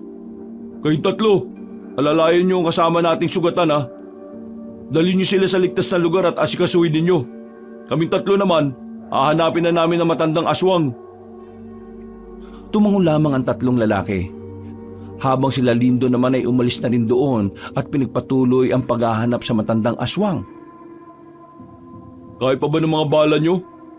Isang magasin na lang ang reserva ko eh. Sa akin, wala na. Kaya pa yan. Papatayin natin yung matandang yun. Alam mo ba kung nasaan siya? Hindi. Pero hahalugugin natin tong isla na to kung kinakailangan. Ang laki nito. Baka mamaya kakahanap natin sa kanya. Patayin na niya yung mga kasama natin. E di sana nagpaiwan ka ron para mabantayin mo sila. Huy, ano ba? Pambira naman kayo. Nasa peligro na yung buhay natin. Nagtatalo pa talaga kayo? Napailing na lamang si Lyndon. Umuntongin na nga naman itong si Marvin. Tinapik ni Fidel sa balikat ang dalawa. Palis na sana sila nang marinig na nila ang tinig na matandang lalaki. Ako na lalapit sa inyo para hindi na kayo mahirapan pa! Napalingon sila sa likuran. Nakita nila matandang nakatayo lang na parabang hindi naman natatakot sa mga baril nila. Sandali itong tumingin sa buwan saka tumawa ng mahina. Hindi naman nagsayang ng oras ang 3 lalaki. Pinagbababaril nila ang matanda. Nanlalaki ang kanilang mga mata nang makitang hindi man lang nila yung tinamaan. Putik, anong klaseng aswang yan? Alam niyo na ba, mga aswang ay mas malalakas kapag bilog ang buwan? Napatingala ang 3 lalaki. Nakita nilang bilog na bilog ang buwan. Kaya pala ganun na lamang kabilis sa matandang lalaki sa pag-ilag. Pero kahit na ganoon, hindi pa rin nila ito tinigilan. Hindi sila magpapatinag kahit na anong mangyari. Wala kaming pakialam kahit maghugis puso pa yung lintik na buwan na yan! Pinaulan na nila ng pinaulan ng bala ang aswang na si Topper. Pero kahit ni isa, hindi nila yun tinamaan. Nagtataka sila dahil bigla na lang silang nawawala sa focus habang binabaril nila ang matanda. Dumating sa puntong wala na silang bala at tanging kutsilyo na lamang ang hawak-hawak nila. Ngayon, magiging patas na ang laban! 3 kayo! Mag-isa ko! Kutsilyo! Laban sa kabaw ka! Huwag ka mayabang, tanda! Gamitin mo yung mahaba mong kuko! Ilabas mo na yan! Ayokong mamatay kayo kaagad. Gusto kong dahan-dahan yung maramdaman ang hirap. Gusto kong iparanas ang parusa sa inyong unti-unti. Magsisisi kayo na ninakaw niyo ang pagmamay-ari ng mga aswang. Pagmamayari ng mga apo ng mga kayamanan na kinuha namin, no? Kaya wala kang karapatan na angkinin ang hindi naman sa inyo. Kami ang nangalaga at nagbantay sa kayamanan na yon. Kaya wala kayong karapatan doon. Ano ba kasing gagawin nyo sa kayamanan? Kakain lang naman kayo ng tao kapag gusto nyo. Ang dali-dali lang para sa inyo kumuha ng tao eh. Kaya para sa inyo kayamanan na yan. Wala na kayong pakialam. Gagamitin nila kayamanan para mas magparami at para mas marami pa silang mabiktima. Tama! Yung kayamanan na yun ang dahilan kung bakit may mga taong nagpupunta rito eh. Ginagawa nilang pain yung mga kayamanan. Kaya sila nagagalit kasi wala nang dahilan ng mga tao para pumunta pa sa islang ito. Alam niyo naman pala eh. Pwes, ngayon, pagbabayarin ko na lang kayo sa ginawa ninyo. Eh di lumapit ka rito ng masaksakan namin, daldal mo! Tumakbo ng mabilis sa matandang lalaki. Sa bilis nito, hindi man lang nila ito nagawang saksakin. Sa halip, sila pa ang naagrabyado sa mga sandaling yun. Sinakal ng aswang si Fidel, habang dinakma naman ito sa kaliwang kamay si Lindon. Sabay silang binalibag sa sahig. Sinipa-sipa sila ng malakas hanggang sa mamilipit na sila sa sobrang sakit. Nakita naman ng aswang si Marvin na sasaksakin siya sa likod. Nahawakan ni Mang Topper ang kamay ng lalaki. Hinigpitan ng pagkakahawa kaya naramdaman ni Marvin na parang nadudurog na ang kanyang kamao. Aray! Ano? Masarap ba? Masarap! Eto masarap! Biglang tinusok ni Marvin ang daliri niya sa mga mata na matanda. Dahil dito ay nabitiwan siya nito. Hindi naman nagsayang ng pagkakataon si Fidel. Nang makabangon, sinipa niya ang aswang sa pagitan ng mga hita nito. Kinuha naman ni Lindo ng mahabang baril at sinundot ng malakas sa matanda sa puwitan. Sa ginawa nilang yon, nakita nilang tila nasaktan si Mang Topper. Kinuha nila ulit ang kutsilyo. Dahil mas malapit si Fidel, sinubukan niyang saksakin ang matanda sa dibdib. Pero sa kasamaang palad, naisalag nito ang braso nito. Dumistansya ang matanda. Kitang-kita na tila namimilipit pa rin yun. Menopause ka na nga, nabayagan ka ba? Teka, nagme-menopause ba ang lalaki? Anong akala niyo? Matatalo niyo ako kapag napis ang itlog ko? O matatalo niyo ako kapag nasundot niyo ang tumpong ko? Kahit mawalan ako ng palingin, hindi niyo ako matatalo! Muling umatake ang matandang lalaki sa kanila. Galit na galit ito. Walang ibang magawa ang tatlo kundi ang ilaga ng sipat suntok ng aswang. Pero dahil nga di hamak na mas mabilis sa kanila ang matandang yon, sa huli ay nabugbog pa rin sila. Natanggalan na ng isang ngipin si Lindon, habang si Marvin naman ay tuluyan ng nabali ang kamay. Si Fidel naman, sarado na ang kabilang mata dahil sa maga. Pero kahit na ganoon ang kanilang estado, hindi sumagi sa kanilang isipan na sumuko. Para lang kayong katawan ng punong saging na masarap suntok-suntokin hanggang sa lumambot! Ha! Ano, kaya niyo pa ba? Kaya ko pa. Ipin pa lang ang natatanggal sa akin. Ano, gusto mo ulo naman? Sana leg mo naman ang mabali. Ngayon, sabihin niyo sa akin kung gusto niyo pang mabuhay. Naisip ko lang na pwede ko kayong bigyan ng pagkakataon. Pero kailangan niyong mamili. Papatay ko kayo o bubuhay ko kayo pero hahalikan niyo ang pako at magiging kalagat ko kayo. Kapal naman ang mukha mo. Nakikita mo ba pa mo? Mas malinis pa yata paa ng buhaya kaysa sa paa mo eh. E di ayaw niyo na talaga mabuhay. Sige, tutuloy ako na kayo para makita niyo ng tuluyan ang minamahal niyong Diyos. Lumapit ang matandang aswang. Hinawakan nito sa leeg ang lalaking si Fidel. Hinigpitan ng pagkakasakal. Nanlalabo na mga mata ni Fidel ng kagatin ni Marvin ang paa ni Mang Topper. Nabitiwan nito si Fidel. Si Lindon naman, buong puwersang sumampa sa likuran ng matanda at sinakal ito gamit ang braso. Headlock to, pre! Sinubukan ni Fidel na suntukin sa sikmura ang matanda. Ang kaso nga lang ay matigas pala ang kalamnan nito. Para lang siyang sumuntok sa pader. Kaya ang naisip ni Fidel, kunin ulit ang kutsilyo. Habang sinasakal ito ni Lindon, sinaksak niya naman ang matandang aswang sa kaliwang dibdib. dahilan para mapasigaw ito ng malakas. Nagawa nito makalaya sa pagkakasakal ni Lyndon. Ang pagsaksak na ginawa ni Fidel ang siyang nagdulot ng taranta kay Mang Topper. Dumistansya ito sa kanila. Binunot ng matanda ang kutsilyo at tumagas ang dugo nito at napaubo ng ilang ulit.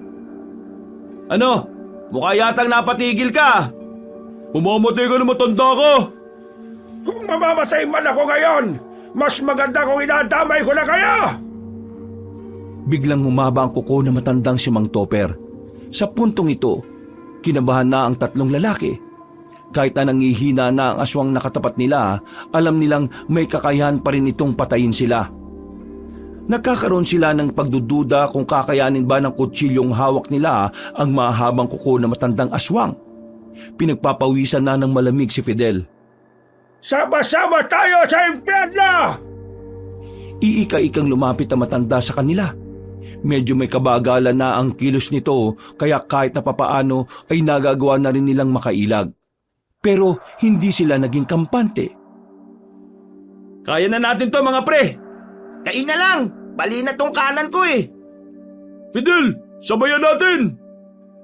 Kumuha na magandang tiyempo magpinsan.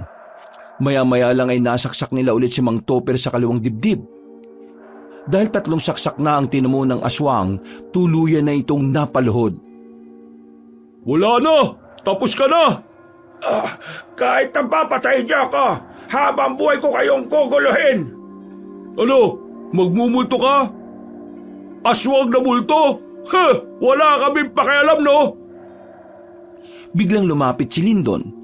Napapikit na lamang si Fidel nang tapusin na ni Lyndon ang buhay ng mabangis na aswang. Bumagsak na ang matandang si Topper at tuluyan ang nalagutan ng hininga. Sa puntong iyon, saka pa lamang naramdaman ng tatlo ang sakit at hirap na dinanas nila. Kumirot ang galos nila sa katawan. Makakatabi silang nakaupo habang nakasandal sa puno. Sakit ng buong katawan ko. Parang hindi na ako makakapaglakad. Ako rin. Yung pa ako rin ang sakit. Kumusta naman ako na may baling kamay? Maya-maya pa'y dumating na ang ilang pa nilang mga kasama. Inalalayan sila ng mga yon na madala sa bangka. Ligtas naman silang nakaalis sa isla. Nang makabalik sila sa baryo, marami pa rin ang galit sa kanila. Karamihan sa mga nagagalit sa kanila ay ang pamilya ng mga namatay na kasama nila. Pero hindi na nila yon inintindi pa. Katwiran nila, ang mga anak nila ang kusang sumama sa kanila sa isla. Hindi nila kasalanan kung nasilaw din sila sa kayamanan. Makalipas ang ilang araw matapos ang labanan sa isla, tuluyan ang nawala ng pakialam ang mga tao sa kanila. Pero ang iniisip na lamang nilang tatlo ay wala na rin ang aswang na magdudulot ng kapahamakan sa lahat. Para itama ang kanilang nagawang pagkakamali, ang mga gintong kanilang nakuha ay ibinigay na lamang nila sa simbahan at bahay ampunan. Pinagsama-sama nila ang kanilang mga yaman para ipaubaya sa iba yon. Sige na, insan. Lapitan mo na asawa mo. Mag-usap kayong dalawa.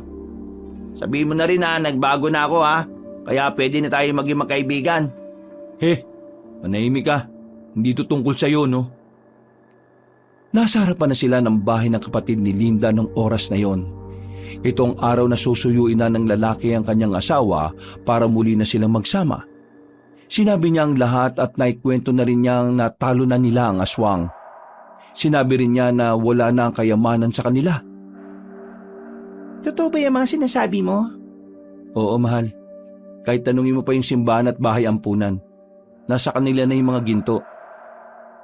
Linda, magsama na tayo ulit. Miss na kita eh. Pangako, hindi ko na ulit uulitin yon. Mamumuhay na ulit tayo ng simple at payapa. Mabuti naman nagbago ka na. Magsasama na ba tayo ulit? Oo. Namimiss na rin naman kita eh. Alam mo naman na ang gusto ko lang naman ay payapang buhay. Fidel, nagtitiwala ako sa'yo. Kaya sana huwag mo nang sirain ang tiwala ko sa'yo ulit ha. Oo, mahal. Hindi ko na sisirain ang tiwala mo. I love you. I love you so much. I love you too. Kukunin ko lang yung mga gamit ko sa loob at magpapaalam na rin ako kay ate. Hintay mo na lang ako dito Pagpasok ng babae sa loob, agad namang lumapit sa kanya si Lyndon at Marvin. May dinukot si Lyndon sa bulsa nito. Isang maliit na supot na gawa sa tela. Oh, yung diamante yan Bakit may ganyan ka pa? Di ba nga sabi ko, ginto lang ang binawi. Wala naman sinabi na kasamang diamante Kuha ka kahit kailan. Kailangan nyo ni Linda yan para makapagsimula ulit. Kumuha na ako, 7. Ikaw, kuha ka rin. Mga siraulo talaga to mga to. Kakabati lang namin ni Linda Ano ka ba? Sabihin mo na lang kaagad, huwag ka na magsinungaling. Yun sa bagay, kaya lang naman siya naggalit kasi nagsinungaling ako O sige na, kuha ka na. Hati-hati tayo. Nagtawanan na lamang ang tatlong lalaki. Pinagatian nila ang mga diamanteng natira kay Lyndon. Nalaman naman ni Linda ang tungkol doon, pero hindi naman na ito nagalit. Ang mahalaga naman kasi para sa babae ay nagsasabi ng totoo ang kanyang asawa. At para din sa kanila, walang masama kung pakikinabangan nila yon dahil ibinahagi naman nila ang ibang yaman sa ibang tao. Mula noon, namuhay na ng mapayapa ang mag-asawa. At makalipas nga lang din ng 2 taon, binayayaan na sila ng anak. Isang bagong miyembro ng pamilya na nagsilbing liwanag sa bagong kabanata ng kanilang buhay. Wakas,